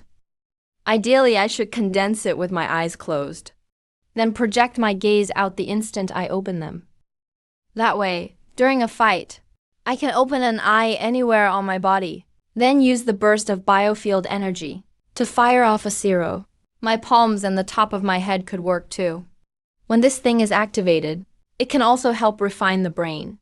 It can condense the biofield in an instant, which greatly increases the speed. The eyes, brain, and wings can be combined into one complete combo. Once the wings finish fusing, they should be classified as one combat system. When all 6 wings unfold, they can quickly compress the biofield and gather it in the brain while collecting the secondary consciousness. Then I can compress it with my gaze and fire it all out in an instant. 3 extraordinary organs, 3 high-level talents, all refined and combined into this single strike. What in this world could still stop it? Energy talents should work with biological fields too. Kinetic force is energy-based too, so it should work. Looks like it relies on a biological field too. Fang Sheng must have already touched the edge of field compression back then. But since ether only had the last 3 segments, its effects were truly limited. He couldn't fully condense it on his body. He only bound the kinetic force around himself with the field. Environmental affinity is still absurdly overpowered. It can reach this level at the 2nd tier. Even half-faced fish only reached it at the 3rd tier. What a shame that back then, Master Fang only had time to give me 2 fragments before the Fish King brutally killed him. Otherwise, I would have figured it out long ago. Still, it's not too late to learn from Master Ban. I need to figure out this ability as soon as possible. Environmental talents are just too overpowered. They can combine with any talent. No wonder this talent is so rare. Basically, anyone who gets it gets a massive boost. The numbers really should be controlled. Otherwise, the power scaling gets ridiculous. Good. This is proper 3rd tier defense. I should add a myriad transformation heavy armor, just to be completely safe. My top priority now is fixing this weakness. Otherwise, before my online attack even lands, the other side can take me out offline. Then all that awareness means nothing. I remember that after the Fish King grew bone horns, it could unleash sonic blades. I was always curious how exactly those sonic blades worked, but I could never reproduce them. now that I think about it. They're also part of a biological field. Basically, it's compressed force released in a burst. Half-faced fish's burst is a water column, while the fish king's is more like a cleaving slash. At their core, both are biological fields, compressed and then released all at once. The fish king's aura is hard to detect, so it can merge with environmental affinity. At its core, that's an environmental talent. After returning from the brink of death, under the eyes of countless kin, it grasped this between life and death, and learned to use sonic blades. Not bad. Add high-frequency vibrations. Have the body's ether deliver the attack, and it might cleave through myriad transformation insect armor. I barely developed this aspect before. With that, my combat system is finally complete. For defense, I have myriad transformation bone armor and sonic barriers. For offense, long-range reef attacks, and close-range slashes. For control, spore contamination and soul-seizing arts. For speed, the 6 wings of separation and balance. I'm no longer crippled in any area, no matter what kind of opponent I face. I have room to maneuver with ease. If I keep thinking like this, some fully developed 9 Abyss woman might show up and spin me like a top. Luckily, Master Band taught me this lesson early and made me realize it. I have to start working hard now, or I'll fall behind everyone else.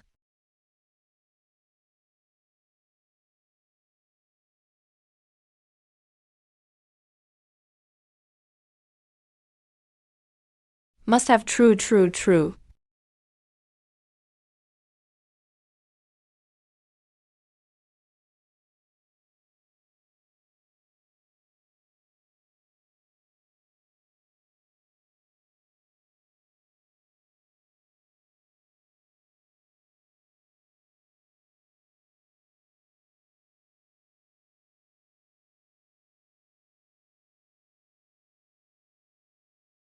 Good, they all made it.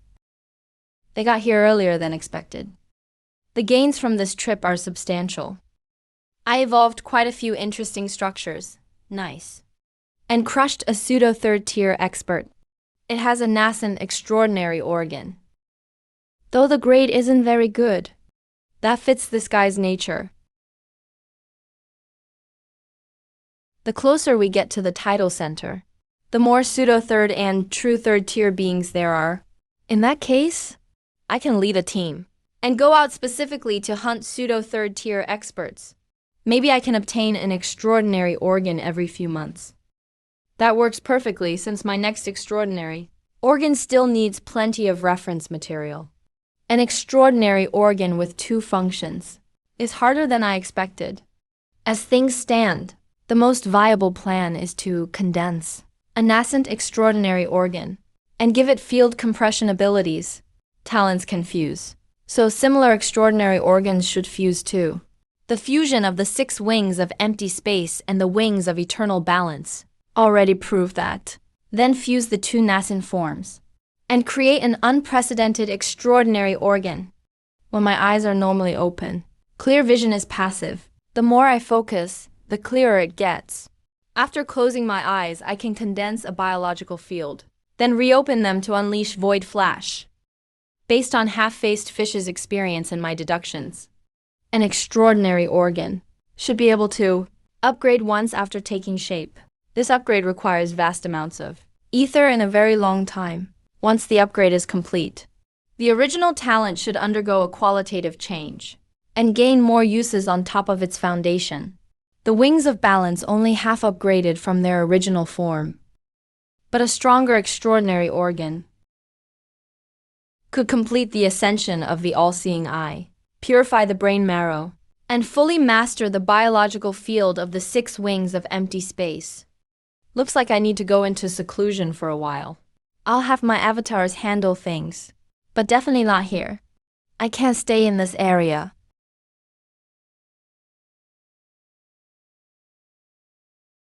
This place has already been picked clean. I need to find a richer pasture. I'll take a look first.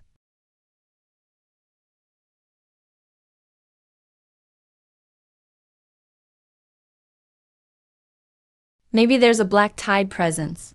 Still asleep. I might be able to try my old trade. I wonder where those seafloor worms are making their fortunes. I should be able to convince them to help me.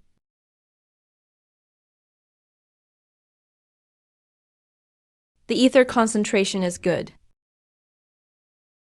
This is the place.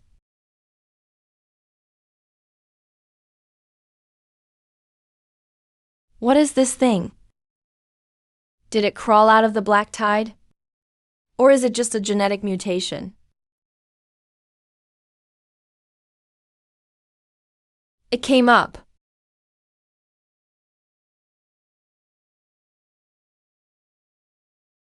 It didn't choose to run. It charged straight at me instead. I respect that kind of courage. It doesn't even have any kin. What a cold-blooded, heartless creature. Looks like I can't let you live.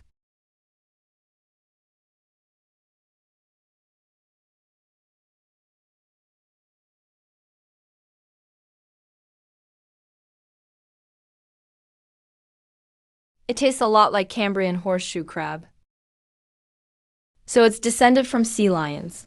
After spending so many years on land, it evolved into this. In just a few short years after awakening, it trained itself to the pseudo-third tier.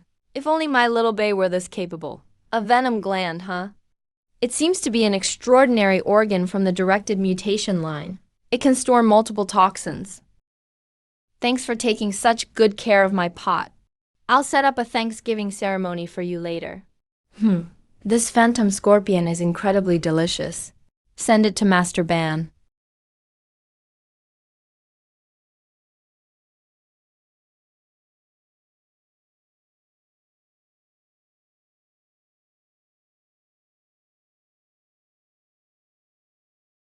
Things as ethereal as killing intent, like vision, should also be specialized biological magnetic fields. His berserk mental talent can build up these biological magnetic fields and use them when a mental attack comes. When he clashed with my sonic attack back then, as expected of Master Ban, he even thought of a method like this. But after feeding it for so long, I did discover something interesting. Extraordinary organs can regenerate. The essence of an extraordinary organ is a talent elevated to a higher level. At its core, it's also a way of channeling ether, imprinted into genes and bloodlines, then manifested as an organ, even if someone else takes it, as long as their consciousness hasn't completely collapsed, and their bloodline hasn't been contaminated. As long as they replenish enough ether, it can basically form again. At its core, it's an organ, not a weapon. As long as I capture enough third-tier beings and refine them all into this form, I'll have an endless supply of extraordinary organs to equip all my avatars. Enough to build an army of third-tier avatars. Then I'll use mass-produced avatars to match them against the talents of enemy clans. A clan's prodigy needs decades to grow, but with enough resources, my avatars take only a day to refine. If we perish together, at least we've used them to the fullest. If I win, I can increase my avatar quota too. If I lose, that proves this kid is terrifying. He absolutely can't be left alive. I'll self-destruct before I die, and use Void Flash to shatter one or two talents, cutting off his path to advancement. That's the capital I need to contend. With forces backed by entire clans, use avatars to kill their prodigies, and fight them until their lineage breaks. Then bring out my true body to reap the rewards.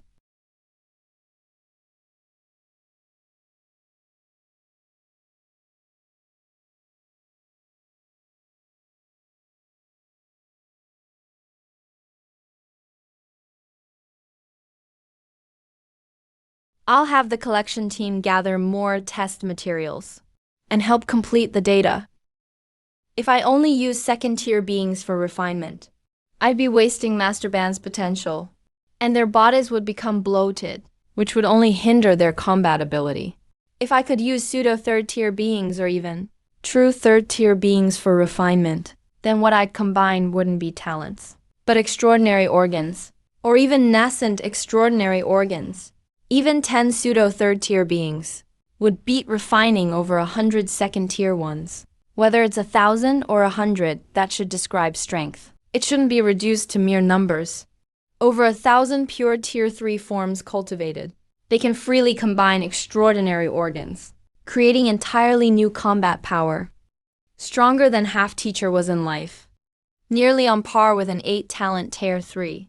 Rounding it off, they can make a Tier 3 Feng Sheng. Even a clone with 8 talents and extraordinary organs, in the real world, would basically still lose to him. With someone like that backing me up, I won't have to do everything myself. When we run into 8-talent clans later, just have half-teacher handle them.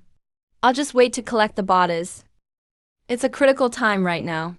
Break through the technical bottleneck, ASAP.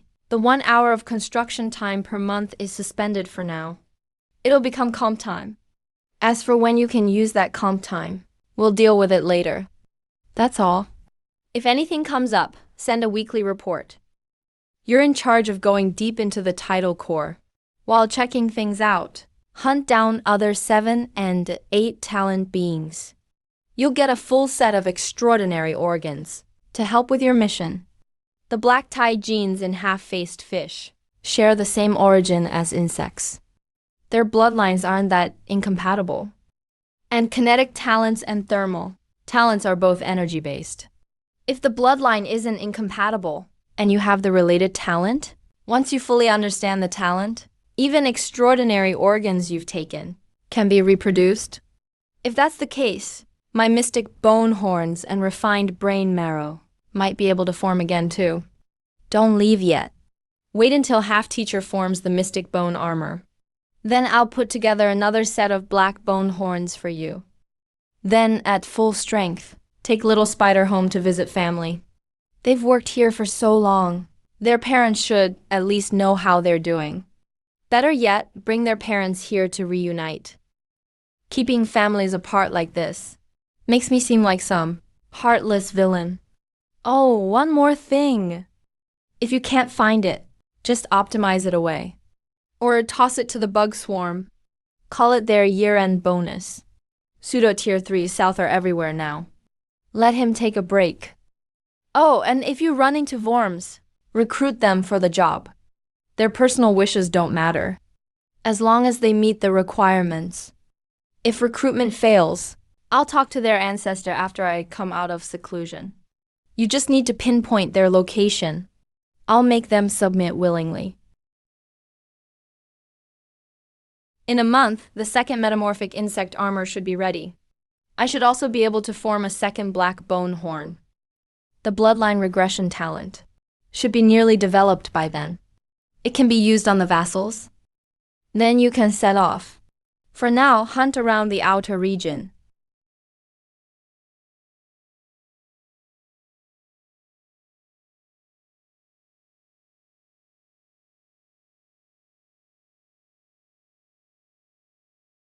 Back in the Devonian, I never met you all. That truly was a great regret. But today, let's each show what we've got here, and fight until Earth splits and mountains fall. Let's settle life, death, right, and wrong. I promise I'll give it everything I have. I won't disappoint you all.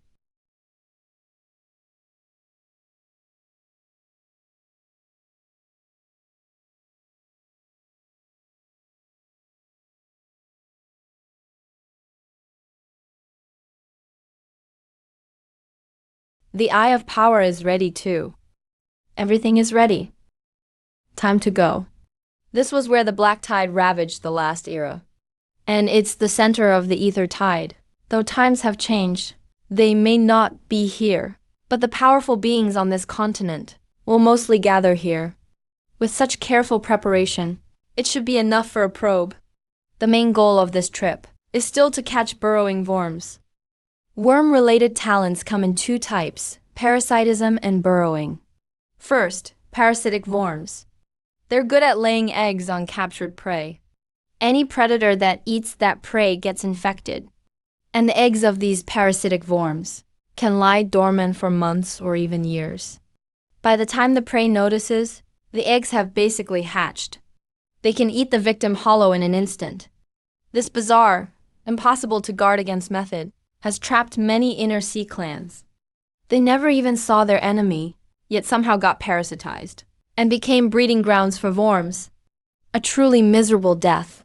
In the Fish King's memories, he once encountered these worms. But right after they parasitized him, Fang Shang took them down barehanded. They were probably blasted to bits by sonic waves. This went on for 20 or 30 years. All the easy-to-parasitize fish died out. The remaining fish evolved advanced immune systems, or stronger stomach acid. But parasitic worms are weak in direct combat, and what they do makes everyone hate them. After several incidents, they angered several powerful inner sea beings. They were attacked and slaughtered on sight. The parasitic worms lost over half their numbers.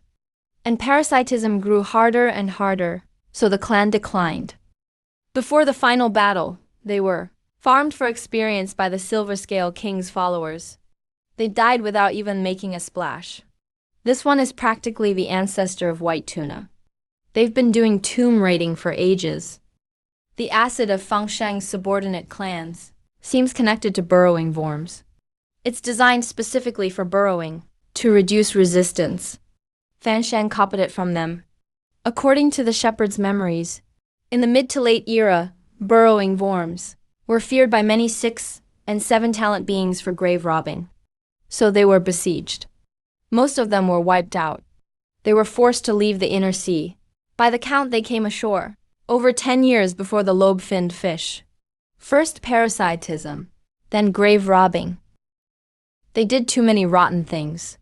They got what they deserved. No wonder the black tide, with so few creatures, grew so powerful on this barren land. It could rival the lobe-finned fish clan from the start. Turns out you fed it a batch of experience. Grave-robbing Cambrian old-timers, parasitic Devonian middle-aged guys. You even fattened up the black tide, just to hassle the Carboniferous youngsters. You've done every bad thing there is. 3 generations wouldn't be enough for you to ruin. Now I have to deliver justice.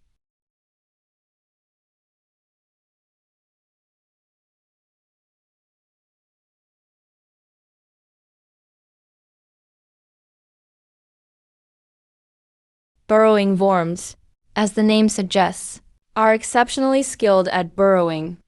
They can go even deeper than white-spotted fish. They can use hundreds of meters of rock as cover. When the inner sea purged the worms back then, both parasitic and burrowing worms were targeted. But the burrowers relied on this trick to escape extinction. That's how they got the chance to come ashore. The black tide is certainly powerful, with top fighters like the 3-tailed scorpion backing it. But it isn't good at burrowing. The burrowing worms were likely badly wounded, and the survivors tunneled away. They still survived into this era. The half-faced fish seems to be 1,000 miles southwest. While mapping, I saw traces of a few worms. There should be a nest underground. If I capture this worm, then I'll effectively have this era's white-spotted fish. If that happens, then when it comes to the inner sea tier 3 buried beneath rock, I might have a chance to claim it. Then I'll have a shot at catching up with or surpassing the other 9 talents.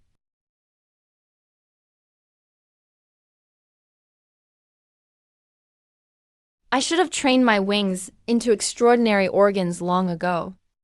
What a hard life I've had before.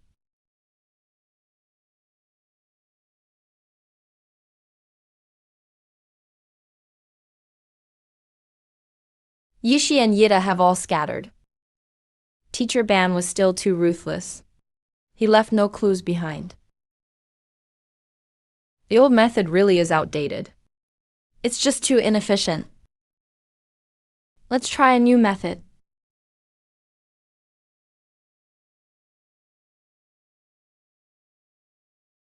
The population is around 200 to 300. There should be 2 or 3 second-tier leaders. After waking up here early, they quickly began feeding and breeding. A group this size, before the main worm force, can only count as a small tribe. Small groups have their uses too. Swallow those Devonian youngsters. And I should detect where the main worm force is. Even if there's nothing in their memories, I can trace them through their bloodline. Worms that reach the second tier should be traceable through their bloodlines to pseudo third tier or even third tier ones. That method really works. It can stall me for a few more hours. But I don't want to waste that time. Well done. Too bad you forgot to silence them. A rare slip-up. Environmental affinity can affect the environment.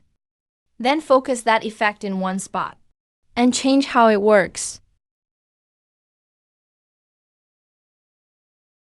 Let me borrow your memories. A month after the half-faced fish attacked 6 months ago, blasts came from the east.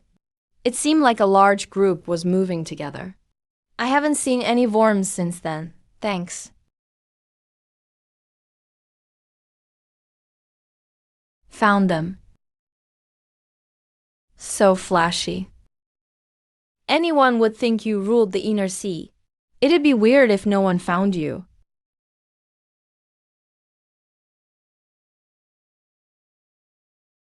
Damn, someone already found them. They beat me to it. Where are my worms? Where'd my huge swarm of worms go? Damn it, someone else beat me to it. With my free-range open-source worm plan, they even get 12 hours of comp time every 6 months, and third-tier 9-talent skill inheritance. Why wouldn't anyone join? There must be some scumbag who forcibly kidnapped my workers.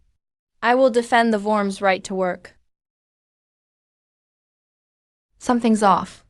Very off. It seems no worms died. None even escaped. That makes no sense.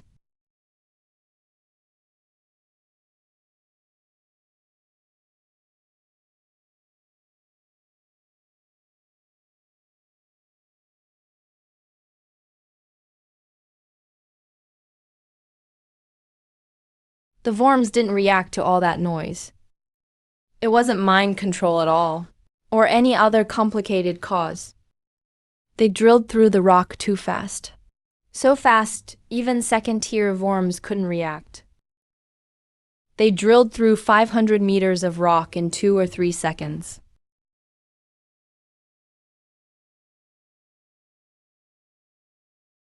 Holy shit, did someone really punch through it? What kind of bullshit stats are those? Did the game designer get drunk? Impossible. Absolutely impossible. A 9-talent, internally evolved 3-tailed scorpion, even if it stacked every trait into strength, shouldn't be able to do that. The black-tide progenitor is even less likely. It specializes in bloodlines. Its body, like mine back then, is all glass cannon. The strength of those 2 third tiers combined, then multiplied 2 or 3 times, might still not achieve that. The other 9 talents can't all be life-based. At least one Yishi talent must add talent slots.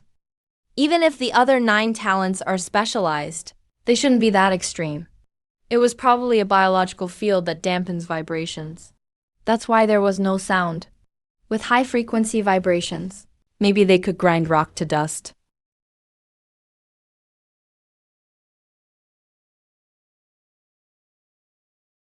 Probably not. I'm just scaring myself. At least 8 talents, with more than 3 or 4 extraordinary organs. Maybe even 8.5 like Feng Sheng. 9 talents aren't impossible either.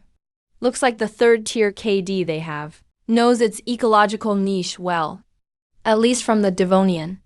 I'm not sure about Carboniferous burrowing worms traits. Don't know if it came from the Black Tide or Inner Sea. The dead one had at least 6 second-tier talents. Maybe even pseudo-third tier. It's a feast for ordinary life. That's why so many creatures came. Even the dirt was chewed over 3 or 4 times. Every trace has been destroyed. And they fought over territory, causing even more damage. The trail's gone. Is this the end of it?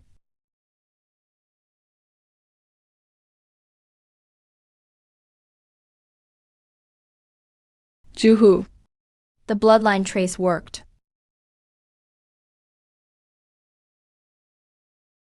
Could the spiders have done this? It's not impossible.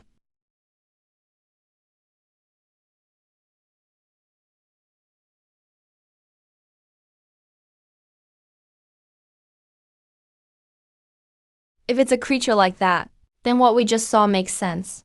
The finfish clan also has 2 base ranks, with leaders gifted in environmental powers. If the spider was born from the black tide, and happened to swallow one of them, it might pull off what we just saw. Either way, this could be the first spider in history. Then why bother raising it with care? Every spider on this continent will be my grave swarm. You've really helped me out, little spider.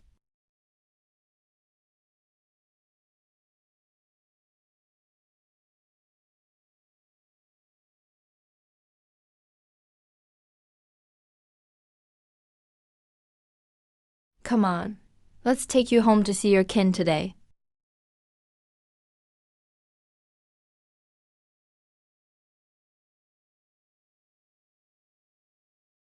Come on, you've been apart from your flesh and blood so long. You must miss home too.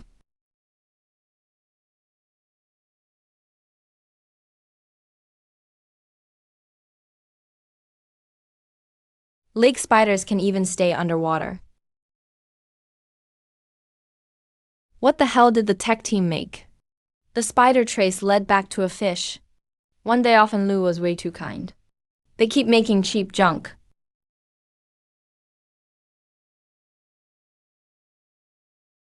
No signs of feeding.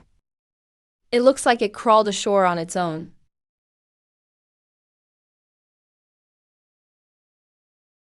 Something's wrong. These are eggs. The bloodline trace didn't lead to the fish. It led to eggs inside the fish.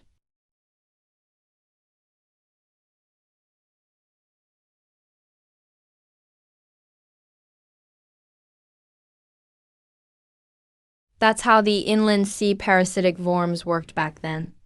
No, it's an upgraded parasitic worm. It's even reached the point of seeping in through the skin. It skips the feeding stage entirely. Land creatures haven't evolved immunity to it yet. With this upgraded parasite method, you can gain terrifying returns fast. Burrowing worms and parasitic worms share the same roots. They're 2 branches under one ancestor. Their bodies and bloodlines have similar traits. As long as I devour burrowing worms and study them, I can master this method. It's better than the old parasitic worms. You could say it outdoes its predecessor. And land differs from the ocean. In the ocean, you don't need to drink water. But water sources on land are limited. Once the water source is fully tainted, anything that drinks will get infected. And once those infected creatures are eaten by land predators, the parasite will spread from rivers to land. Just contaminate the water source, and eggs can spread across the whole area. Then the hatched spiders feed power back to it, producing even more spider eggs, and expanding non-stop. It could even taint sea creatures. Compared with the black tide's direct corruption, this uses parasites and bloodline feedback. It's like stepping on your own foot to fly. A true upgraded strategy. Didn't expect your family to be this capable.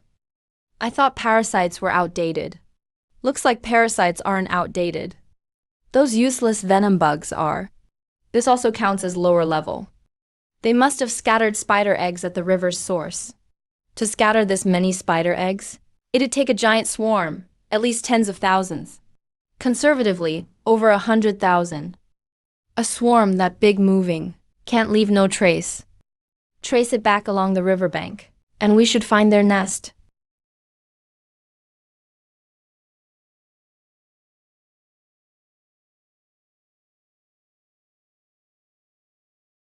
This is probably only part of the swarm.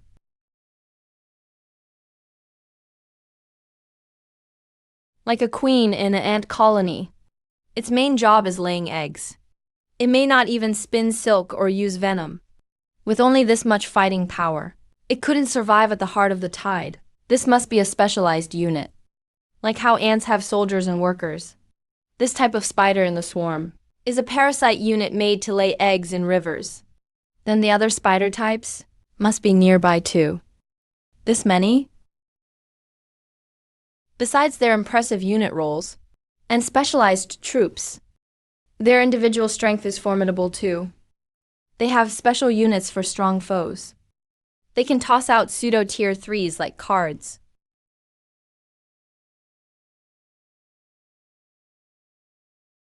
How impressive, you bastard.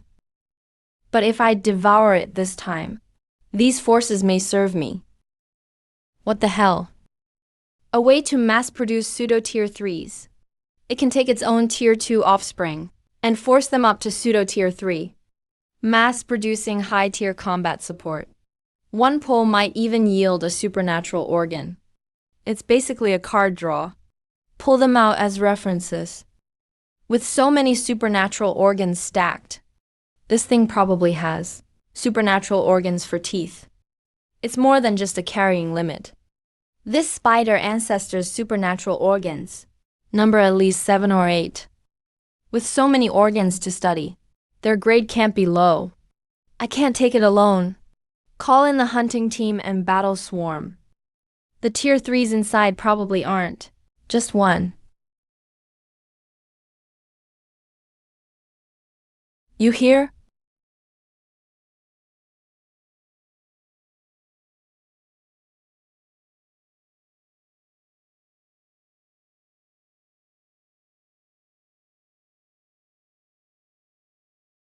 Nice, you've got taste. This place is nice. The look could even be changed into a trilobite. It's not naturally formed. There are signs of artificial changes too. Creating artificial terrain, specifically to gather lunar energy. I've only thought about doing this. I haven't had time to try it. Didn't expect someone beat me to it. They're a little too smart. Brilliant. So it can be used like this. The spider silk was enhanced with material affinity. It even resists fire. Fire attacks probably won't work. These holes should lead to different chambers. There are food storage areas. Some are for raising young. And the one commanding them should be the Spider King, about 7.5 talents. In this nest, it should be the second or third in command. The real spider ancestor should be below or somewhere else. A clone made for construction. Its forelimbs have hardened armor. Its heart is specialized too. Its body has great endurance. Very nice. After I recruit it, it can help dig too. They're even working nights. What a heartless slave-owning race. They don't follow labor laws at all. They use the dirt and stone dug from the tunnels to build walls against ant collapses. It keeps dirt from piling at the entrance and solves the material problem. That's killing 2 birds with 1 stone. Their masonry work is good. Once I master avatars, I'll have it build nests. But their management is lacking. This efficiency can still improve. They have combat units and even round-the-clock sentries. This inside-out defense setup rivals the old crater. Too bad they lack air units and burrowers. They're open to ambush from both directions. This looks familiar. It's like when the monster swarm worshipped me. This is black tide corruption. It's re-rolling species. Through random mutations, it's trying to evolve a whole new spider. Like how insects can emerge from the black tide. This spider ancestor seems to want, from its base form, to evolve a stronger spider. But where is this ancestor? What's going on? It's not the ancestor yet. That bastard isn't in the nest? Or did it hide somewhere else? Damn, how the hell did it raise this? There may be too many tier 3 south. These numbers are getting inflated. Did you bring in the entire spider clans? Top fighters? Damn, these targets are way too tough. These numbers are way too inflated. Is the progenitor away from the nest? Who knows where it went to strike it rich? But this is a once-in-a-lifetime chance. We have to move fast. Best case, we win within an hour and take control of every Tier 3 fighter. When they come back, give them a really big surprise. While they're caught off guard, we'll hit them hard. With the Bloodline's mass-produced swarm, we do have the numbers, but it has major, fatal flaws. Compared to clones, they lack precision and control. So there are two major weaknesses. First, they're vulnerable to decapitation. Once the leader is killed, the entire group collapses. With a clone-based strategy, the original can switch between clones. Decapitation basically won't work. Second, they're easily disrupted. They can't react as smoothly as clones. If the enemy can fake pheromones, the entire collective will be paralyzed. Operation Codename: Rescue Plan to save the poor spiders being exploited and the innocent creatures parasitized along both riverbanks. No matter how many spiders we lose, we must press on and wipe out this demon that builds and tampers with genes. For the rainforest's peace and future, we cannot lose this battle. Everyone, charge with me!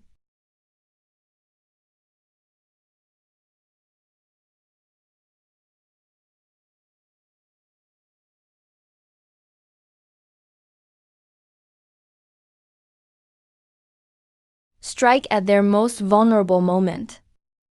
Aim for a killing blow. The most effective way to counter these tactics is to keep them from using them. The time is almost right. 3, 2, 1.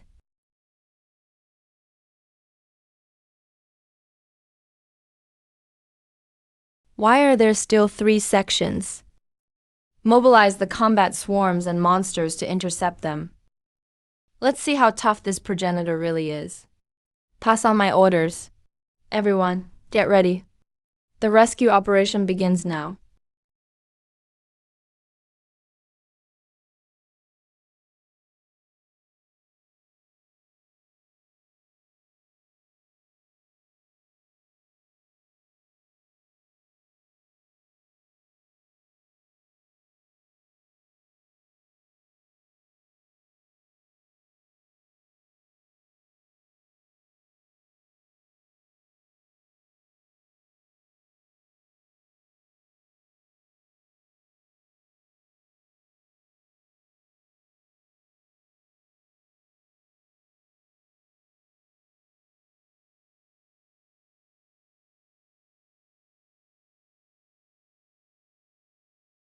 Go, go.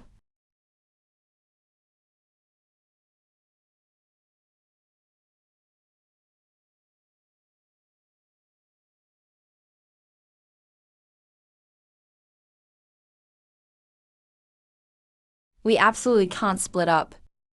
We need to concentrate our superior forces in one place.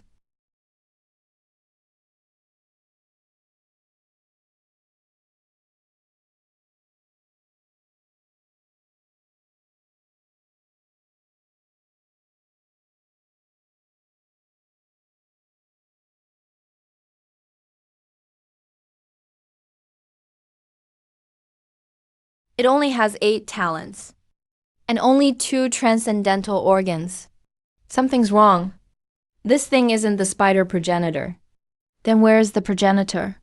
How are there so many Tier 3s in the spider nest? A consciousness anchored to the corruption.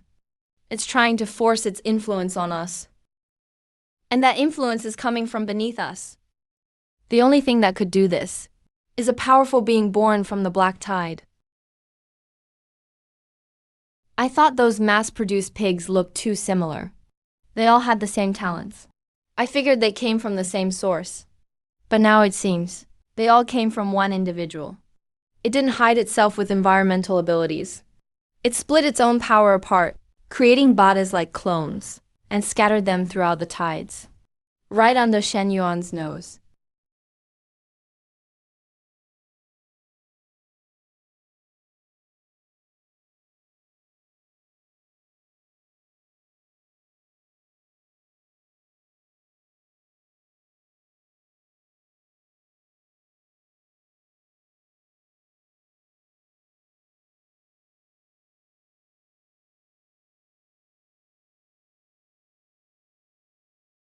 This is a reverse-growing super high-level organism. As it reverse grows and degenerates, it can split off excess ether and biomass, while forming multiple bodies. Its main body must have formed 4 clones with 7 talents each, and one of them divided again, forming hundreds of pseudo-tier 3s. They're dispersed throughout the cave. This division creates no true body or clone. You could say every one of them is the main body. That's why I couldn't tell before. No wonder. It controls the nest so effortlessly. It uses its own bodies as nodes.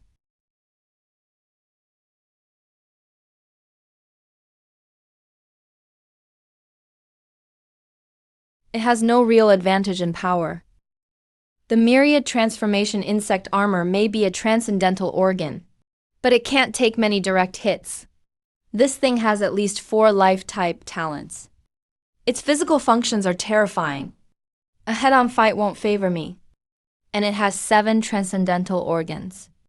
Its combat system must already be complete. It has no obvious weaknesses. I've identified 2 of them. I don't know where the other 5 are. It can predict my movements. Computational simulation. It's calculating my flight path. Beings that rule insect swarms all have similar transcendental organs. They're just several levels below a refined brain. I can't just keep dodging.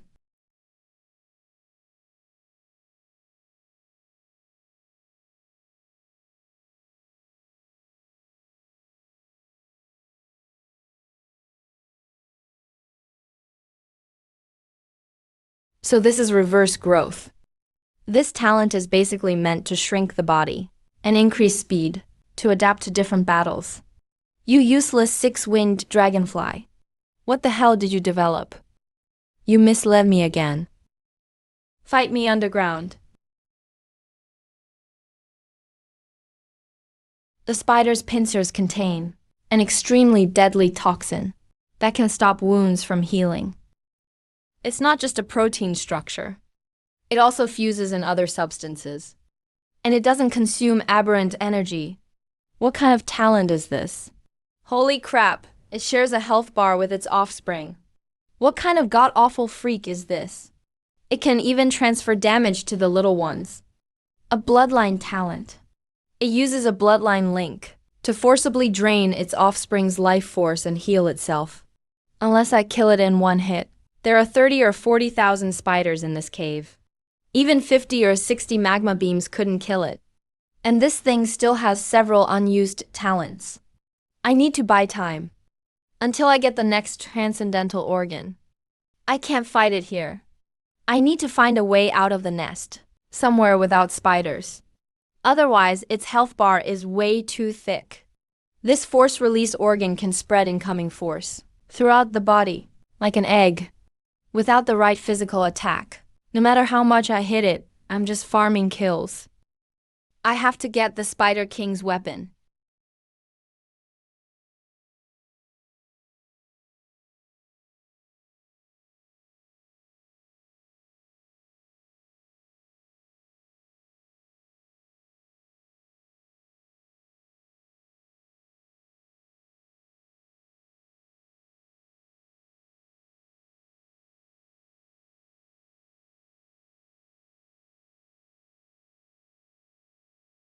Force prediction is really useful.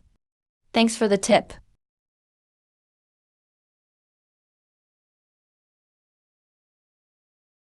My attack power is rising again. And this boost against it is more than just a blood surge. But it's burning cellular vitality, so it can briefly push its physical functions past 2 times their normal level. It can only last for a very short time though. As one of the ancestors of the 6-winged insects, the spider mother's limit should be more than double. At least 2.5 times. And by burning its purple cellular vitality, it can stretch that brief window to several hours, even half a day. I have to end this fast. If I let it keep getting stronger, I'll definitely be chopped into mincemeat. But using its offspring this way does leave an opening. This void flash shattered both its mental defense and its computational organ. That should reduce its strength by at least 40% and drag out the fight until I digest the Pig King.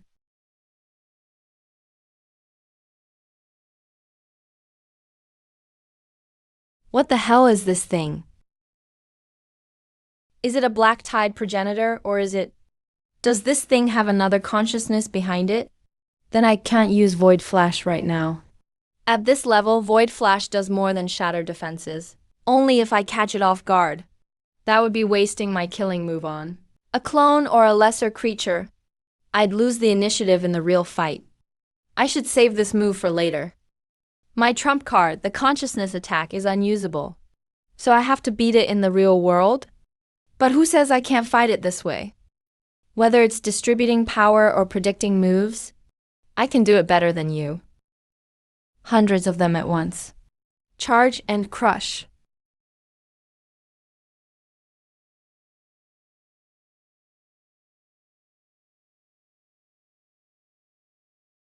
As expected, this force dispersing defensive structure has limits. As long as I focus all my power in one point, I can break through it. I have to risk everything.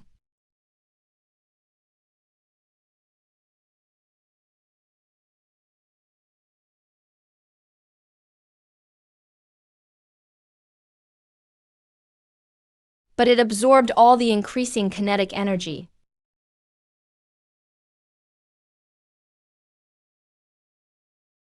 Too late. Is this really all I can do? Is this truly my limit? I refuse to accept this ending. How could a mere spider defeat me? Etheric power, I command you to move.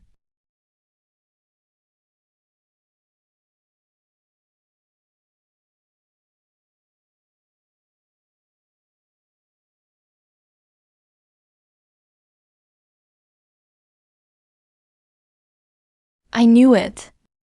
You haven't had your fill either. Let's have a second round. I still have a trump card. I won't disappoint you. I can't wait. You even helped me rebuild my body. Thank you. Come on, let's fight to the very end. Let's kill each other.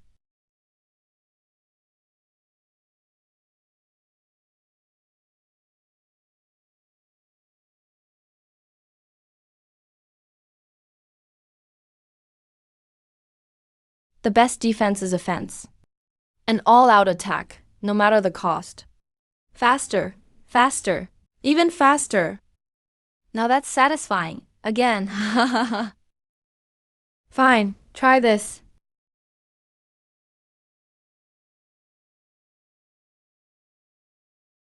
You think this can turn the tables?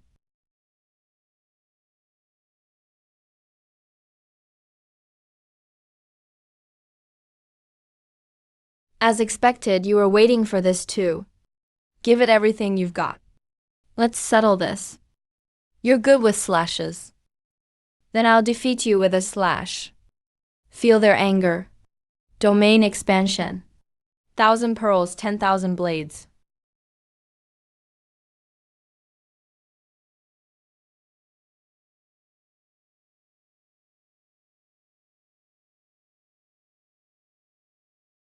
I've been waiting for you.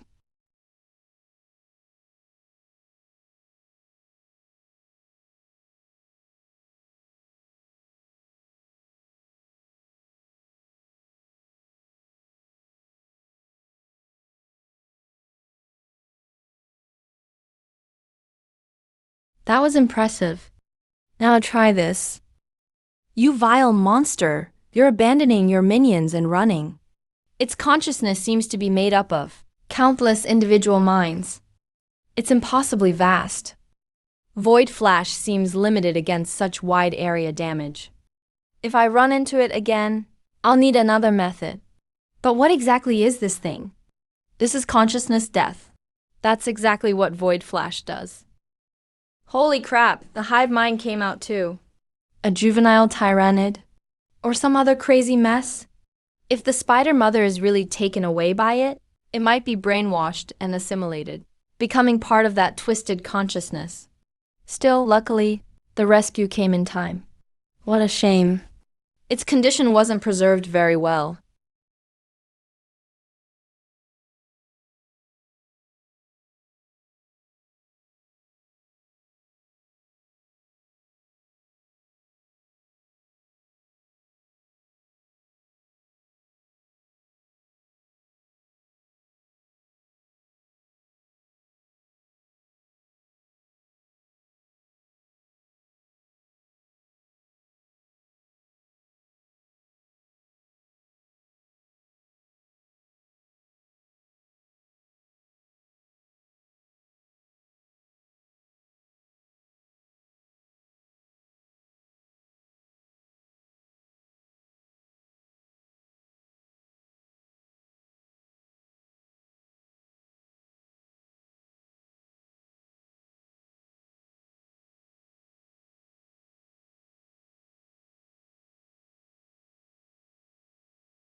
It wasn't me who doomed you.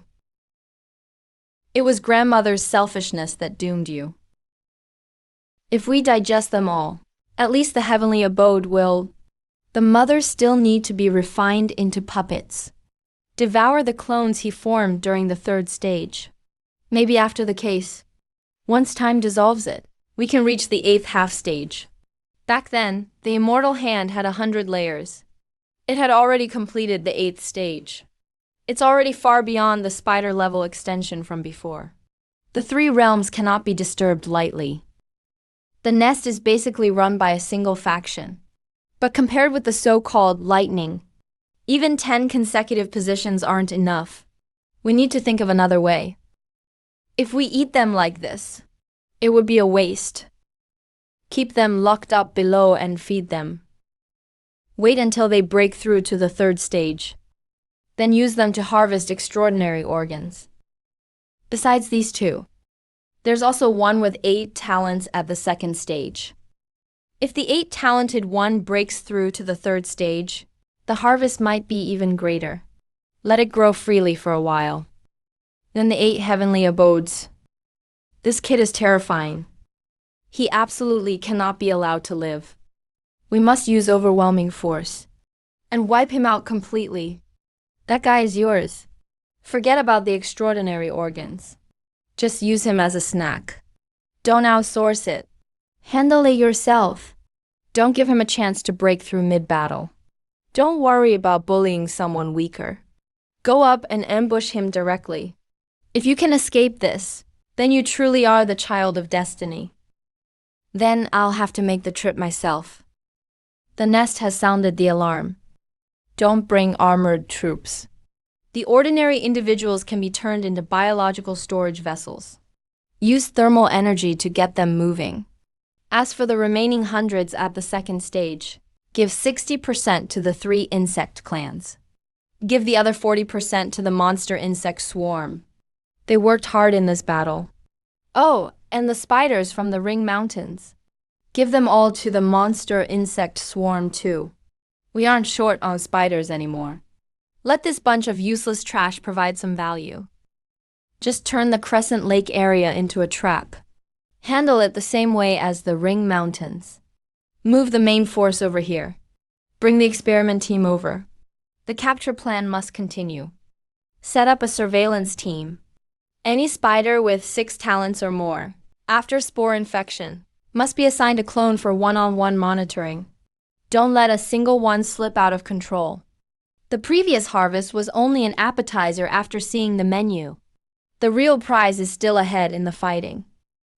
So this is how you cultivate combat experience. Brilliant. It combines the strength of group combat with the individual advantage of bloody slaughter. The strongest insect king among them can even form a stable species and pass it down. It's an ecosystem condensed and strengthened millions of times over. The origin of the black-tide creatures should be arthropods that awaken mimicry during the Devonian. Perhaps some kind of crustacean. The first insect race may even have been trilobites. created by contaminating crustaceans with their bloodline. This method of cultivating them is impressive. It's truly worthwhile. Compared with using one's own kind as food. In this era, finding a few hundred square miles of land might produce a high-level three-eyed insect. That's all the information on the Devonian. What exactly was that thing just now? Can a third-stage consciousness really become that huge? Did the divine moon sense that powerful consciousness? It seemed to be made up of its offspring and other creatures, and as time passed, it kept growing little by little. Because of the connection between their bloodlines, it was able to influence him. This should mean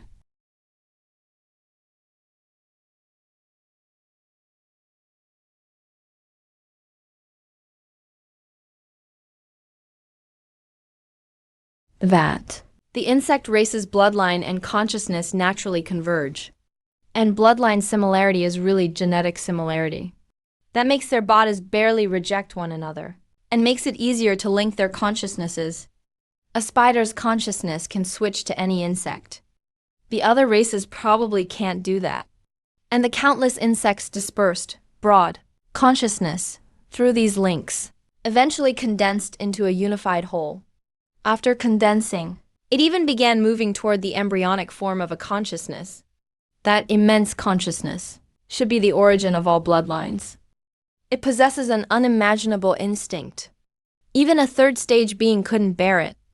And with a group this large, even if they could all gather together, could they really give birth to a central consciousness?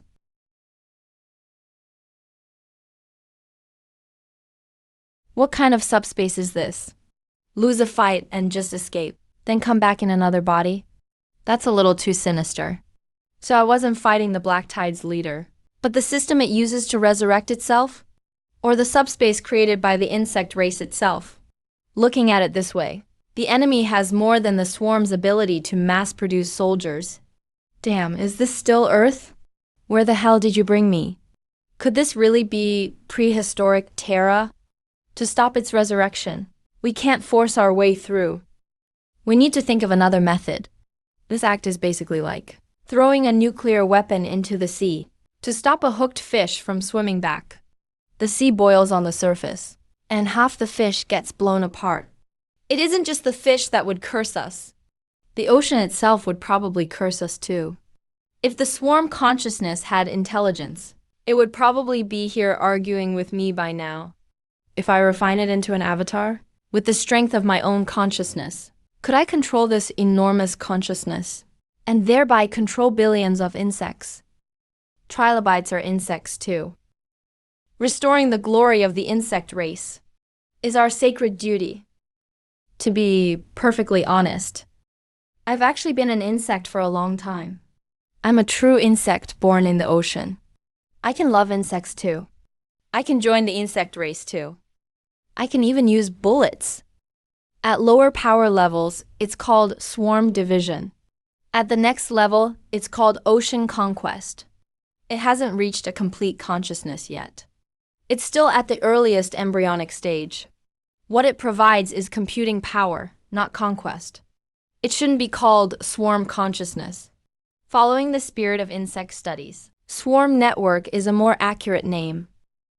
The insect king's consciousness detection range is extremely high. Although its inheritance is fragmented, it has descended to a lower level through the network. First comes reconnaissance. Among its many impressive abilities, it can see everything through its eyes. Using insects as soldiers for the insect king's reconnaissance is a pretty impressive ability. I wonder if my half-teacher can show me some affection. We can use the monster insects as scouts too. This should be an upgraded version of Bloodline Command. That was a close call. The flying pig got away. Even my mighty father couldn't kill me. If we really use the sword to supplement the first information, we've already reached an extreme level. You were even beaten by the true insect race inside his body. What an absurd plan by that predator. If this move succeeds, it would be a major breakthrough. It probably wouldn't be so sinister. With this poisonous bamboo blessing, we won't need to start from scratch. Never mind, never mind. But this insect network is seriously amazing. Let's scout the area around the pearl. 50% of the spider's quota, and one sea scorpion for ourselves. Keep the unidentified fragments. Grab anything that doesn't meet the scouting quota. Alright, that's it. Find me a foreigner. Speaking of those spider prodigies, I remember their prodigies seem to be created through black tide corruption. This should be tied to the third function. These mindless prodigies seem unable to analyze anything, like this bloodline corruption. In the end, I still have to rely on the mind type really is stronger. After assimilation, even using K-level secondary traits to reform it. And the secondary traits in this blood-sucking bug web act like a hollow flash, forcing their way into the target's body. There is no damage transfer in between. No wonder assimilation is so fast. So that's how it spreads corruption so quickly. Just the body and info threads can't be converted into reassembly across the gap. It's like I took both a physical and mental hit. And once you're hit, it's basically an endless stream of first tier and ordinary wills, like flour and fresh dough. With more flour, corruption has its effect. It's only natural. When Fan Yu saw the three-tailed scorpion, Fan Xin kept flooding into his body. It all connected. So that's the principle. The Noodle research team gets to enjoy this all the time. They've had it too easy. Feeling this good every day. It seems you can't even pay for it. When they make a research breakthrough, they upload the info to the homeland right away. Holy crap, they already have it. They're 400 million years ahead of the world. In terms of information, they're indeed stronger than sea creatures. Then I'll wear Jumu's identity and get close to them. See if I can trick some out. And recruit one or two. I'm a Trilobite. It's a black stinger bug. We're all bugs. A job is a job, whoever does it. Still want to fight back against the ocean? Or did they foresee fish coming ashore? Hurry up and fight. 2 versus 2. Hurry up and start fighting. I'll cheer you on. And collect your bodies while I'm at it. I'm not the only one looking. Looks like this guy wants to raid graves too. But maybe not. You don't need a reason to kill worms. Those awful things are just too gross. Better kill them all. Just judging by what they do. The black tide bugs, when it comes to being awful, compared with the bugs in Lousy, are like soft-hearted saints. By comparison, they somehow hold the moral high ground. What the hell? You didn't make that 500-meter hole? He didn't make it either. There's another expert here. This tiny mud vine region is full of hidden talent. Half-meter rocks reduced to dust. That's way too big a gap. At the limit, 100 meters a second versus at least 500. The difference speaks for itself. If Jumu had started digging back then, those worms would have reacted. They would have fled in all directions right away. This guy is definitely stronger than Jumu, but it's hard to say by how much. If it was done through biological stance, then it's likely half a level above Jumu at level 8. Roughly equal to a third-tier released life form. Then that's terrifying. Even the Black River bug and three-tailed scorpion can't do it. Judging by its origin, it's most likely a vertebrate. It may also come from the abyss or the sea of origin. Then it vanished without a trace. No idea if it ran or died. If it's still alive, it should be on land. Don't worry. I'll protect employees about to join. Benefits are negotiable too. First, you'll get an outsourced position, based on our most comfortable junior lab inspector role. We'll see after you go full-time. Work through this era, then go from contractor to temp. Next era, you become an intern. Then, after getting fired, you're recruited again, and start over as a contractor. As for joking, what legit company makes you permanent now? Wait until the primordial gods invent companies. I don't even have a company seal, so I can't make anyone permanent. Relying on clones alone is too slow, and there aren't enough of them. I need other methods, but sorting out this info is a bit too hard. The problem isn't just processing power. This bug web is clearly rejecting me. Hey, a trilobite is a bug too. Why so exclusionary? Kids these days have no manners. There are only two ways to solve it. One is to alter my body, to make my bloodline closer to insects. That choice is easy enough, but that's clearly loser thinking. Rather than change myself to fit others, I'll make this mind space and bug web adapt to me. Put my mark on them. Though trilobites don't have black-tide bug genes, if the black bugs want to connect directly to the bug web, that's impossible. I need spiders as a bridge. I can start with the spiders. I'll corrupt spiders with trilobite genes now and seize Jufu's authority. This is within 1 yuan. I'm expanding the genes from that half-faced fish within their control and influence, creating a constant influence. Right, that's it. Keep fighting like this for an era.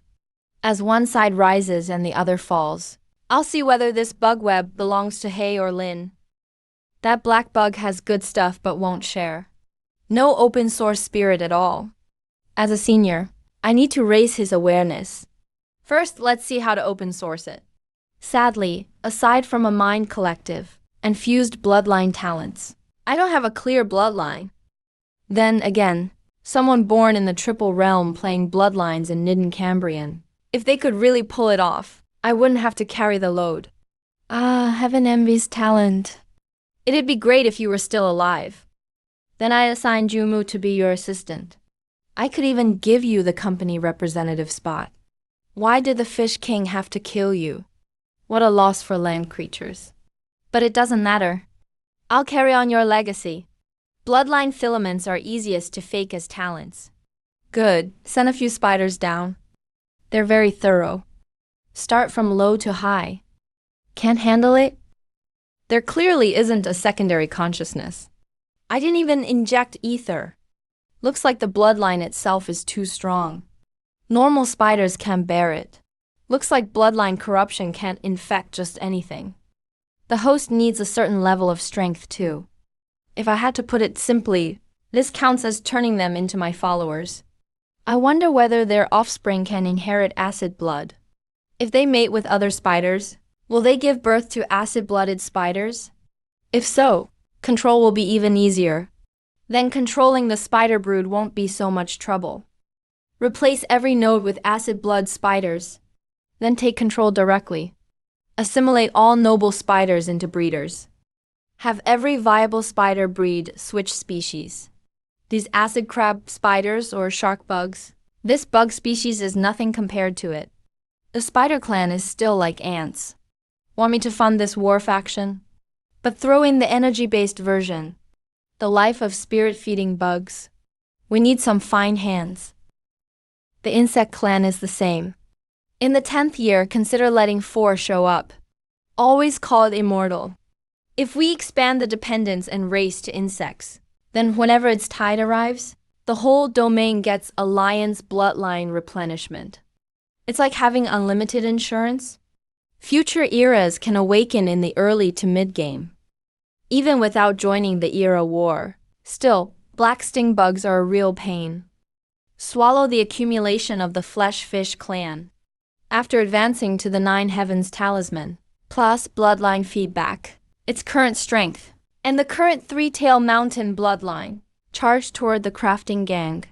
Most of its potential has been developed. Its fake armor was for self-defense back then. Even if it's done early, the black sting bug likely won't give me back the restructuring slot. Looks like I'll still have to fight. Let me see if the spider mother has any clues. This talent can directly grow extraordinary organs on offspring. No wonder this guy raised his offspring to tier 3. Then directly evolved poison organs. And it can let qualified offspring quickly form combat power. If the Spider King and 6-winged spiders can expand their tenants, this talent boosts the clan's strength while feeding back to itself. As for the talent to extract extraordinary organs, it should be the second one. The lords use it to forcibly control their clansmen, but it's only a fragment of this talent. Its core is a combat divine lord avatar, upgrades and gaps in the physical body. It can also transfer consciousness, boosting survival chances. Though it's a bloodline ability, it's stronger than most life abilities. As long as I build up enough offspring in the nest, I'll be nearly unbeatable. This talent is really strong. This bloodline path is damn awesome. The main path leads to the water source. Bloodline feeds life. Use 3 late-stage night-meeting life pills to expand the clan slots. End the police's clan transformation. For my own difficulty group, it's quite complete. Even that could found a new heaven. It was for the Trilobite clan's old draft. There's a lot of fighting in this batch. Their appetite has a Korean Valley flavor. I'll definitely turn that vertebrate into a top for you. Forget it. I invested in trilobites while holding my nose.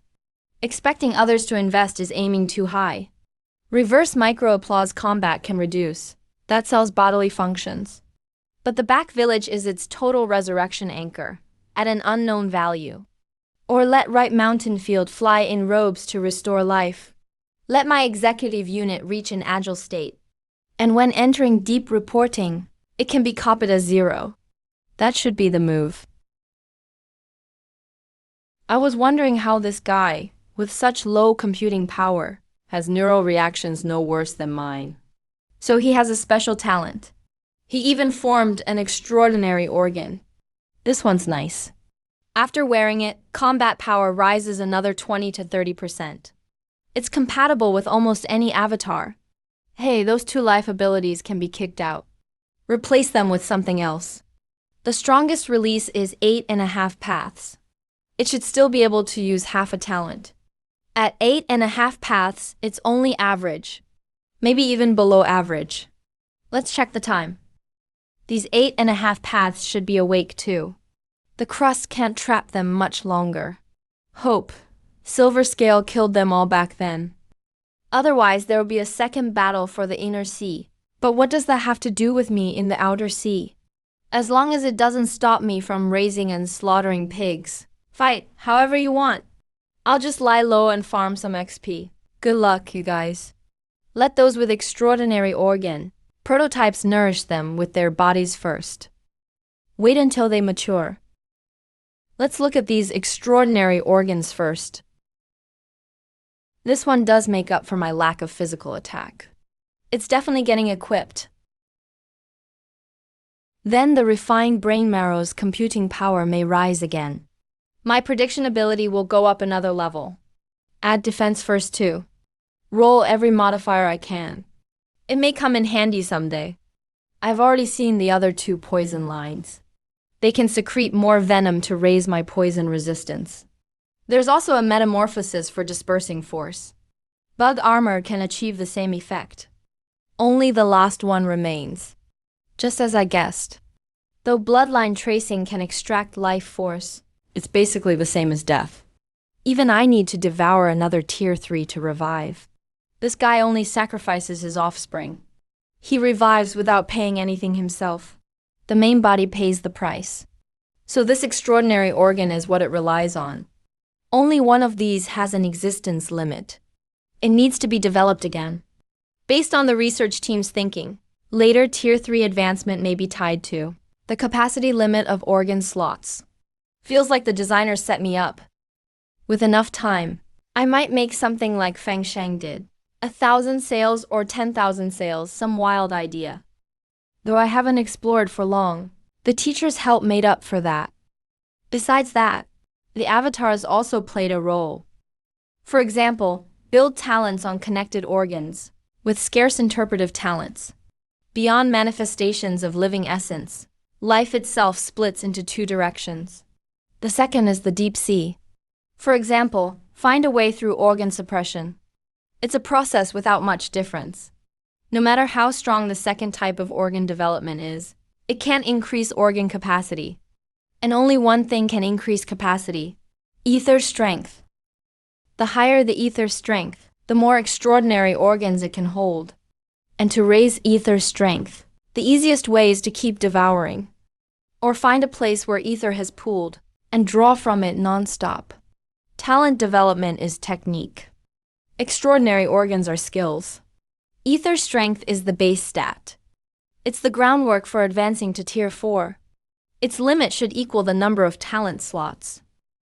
9 talents, 9 extraordinary organs. 8 talents means 8. And the further development goes, the difficulty can easily double. For example, developing the 7th path is more than twice as hard as the 6th. But we can directly borrow Feng Sheng's approach. Extraordinary organs are essentially talent slot tips. Bloodline life medicine can be refined into talent slots. There's no reason it can't refine into Tier 3. Directly induce extraordinary organs. That way, on the same individual, we can gather over 100. Then when we face an enemy, we can assess the opponent's strength by the hundreds of millions. But even at Tier 3, 9 slots. For the Tier 3 level, it's probably only the early stage. The current situation is the same. Even at Tier 3, 9 slots. It probably isn't the limit of rank 3 either. I'd say it's around early rank 3. Only after breaking through the 9 grid limit can it reach the mid-stage or so. I'm really looking forward to it. If it can keep gaining polymorphic coexistence and develop 9 grids in the crater, or if there are other so-called, at least I need to get the kill count to 300,000. If it lands at Crescent Lake, the stone demon should be condensed here within 3 or 4 years. The insect progenitor that rose through polluting bloodlines is indeed still too hard to deal with. And the higher its rank, the stronger its bloodline seems to be. The mother's bloodline is directly tied to the black mech bug. It definitely won't be easy to wear down. Damn, that's a lot of feedback. What kind of hot life was I living before? The status of a race's progenitor really gives a huge boost to its own territory, but is this all I can draw out? Let's see if there's room to improve. 30 to 40% has been siphoned off. The black stinger bugs must have done it. These underlings are squeezing me so hard they're docking my pay. To be safe, I'll steady him first. Don't alter Spider Mountain's appearance. Keep the Trilobite breeding grounds hidden underground for now. If we're making these preparations, all related rank 2 spiders must be silenced. Kill the ones that need killing. For the rest, use soul extraction to erase their memories. The bloodline countermeasure should work within 3,000 miles. It can't spread across the whole Broken Jade region. The total range should be 6,000 miles. This old bug only gets 0.5%. I'm practically begging on my knees. It's definitely not enough. Half of it gets taken before it reaches me. It's just that I come from trilobites. This ability is useless. As for the progress, the spiders made up in one shot. Looks like I'll have to get there first. The spiders have had it too easy. It's time to crank up the pressure. There's no room to expand sideways. Start expanding vertically. Half a city is definitely not enough. It'll take at least 3 or 4 cities to catch up. If conditions allow, squeezing out a few cities would be too slow. We'll need pumps to drain them dry. Pass down the order. Besides the original hunting groups, form another seeding group. Don't collect the acid blood spiders. Reduce avatar deployments. At the same time, help them keep expanding their share among the spiders. The next few years should be a battle between the former overlords of the inner sea and the grown black tide swarm for survival. The war for epic farmland. What we need to do now is grow quietly where no one will notice. Build all our gains into strength. Last epoch, I was active in the outer sea. Hardly anyone knew me. That information gap is our greatest advantage. A hidden dragon lies deep in the abyss, and thus avoids misfortune. In 3 months, within 4,000 miles of the tidal center, the resistance has been wiped out. The rest no longer pose a threat. The seeding groups have also spread out smoothly. Now we wait for them to take root and grow. Take root and sprout. The underground caverns for cultivation have also been mostly excavated. At the end of last month, 2,000 miles from Spider Mountain, another spider broke through to rank 3 while being hunted by black curtain spiders. After realizing something was wrong, it killed more than 10 pseudo-rank 3 south and fought all the way to the cave entrance. With my massive supply of experience, it finally broke through to rank 3, second grid. It added another piece to my collection. Every rank 3 refined into an avatar is basically a supernatural organ production machine. Though they're only at 1, 2, or 3 grids, they still deliver 6 supernatural organs every month. If I give it more time, perhaps their realm can keep growing after death. I'll find a way to produce more supernatural organs.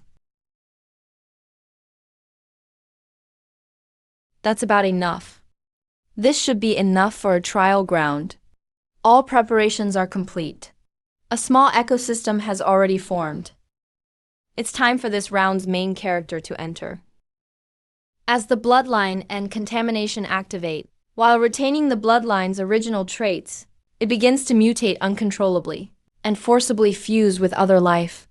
After the collective consciousness takes shape, it awakens a budding consciousness. By mistake, a rather proper existence was hidden among its kind.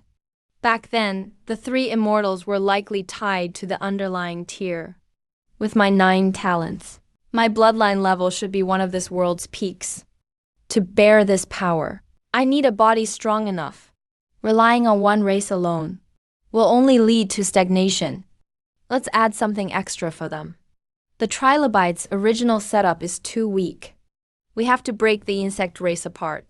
At minimum, create a monstrous insect race no weaker than half a master. If they can't make it, then let them go extinct. Let's call this place the ecosystem farm. A scene where an entire continent serves as a breeding ground may only happen once, at Nebuchadnezzar. We'll never see it again after this. If the jellyfish keep at it for 20 or 30 years, they'd only have a 20 to 30% chance of reaching rank 7. At that rate of cultivation, even after more than 100 years, it's hard to say if they could catch up to the spiders now, much less the black tide swarm after a century of growth. But we don't have that kind of time now. We need extreme measures. Bloodline medicine can forcibly let them consume their own talents and attacks through blood seed control. Aside from the barely noticeable experience, which talent awakens, and the different talents involved, may bring some surprises to the one being fed. If only I had a bloodline like that too. For example, Ether is stronger than 8 paths, but it doesn't have that extra half-path talent. Yet its original talents are already maxed out. This added boost has nothing but benefits. Cultivation is at a stalemate. Competition and war alternate. That's where the real wonder lies. A long opportunity order. Let the bodies of those killed in battle feed the ecosystem directly. That'll raise the bloodline concentration and enrich the related process. Once we catch up to the monster bugs, we can raise the trilobites to special grade within 10 years. Only when the defenses of the loose pine group reach that level can they appear in the heavy net and be of use to me.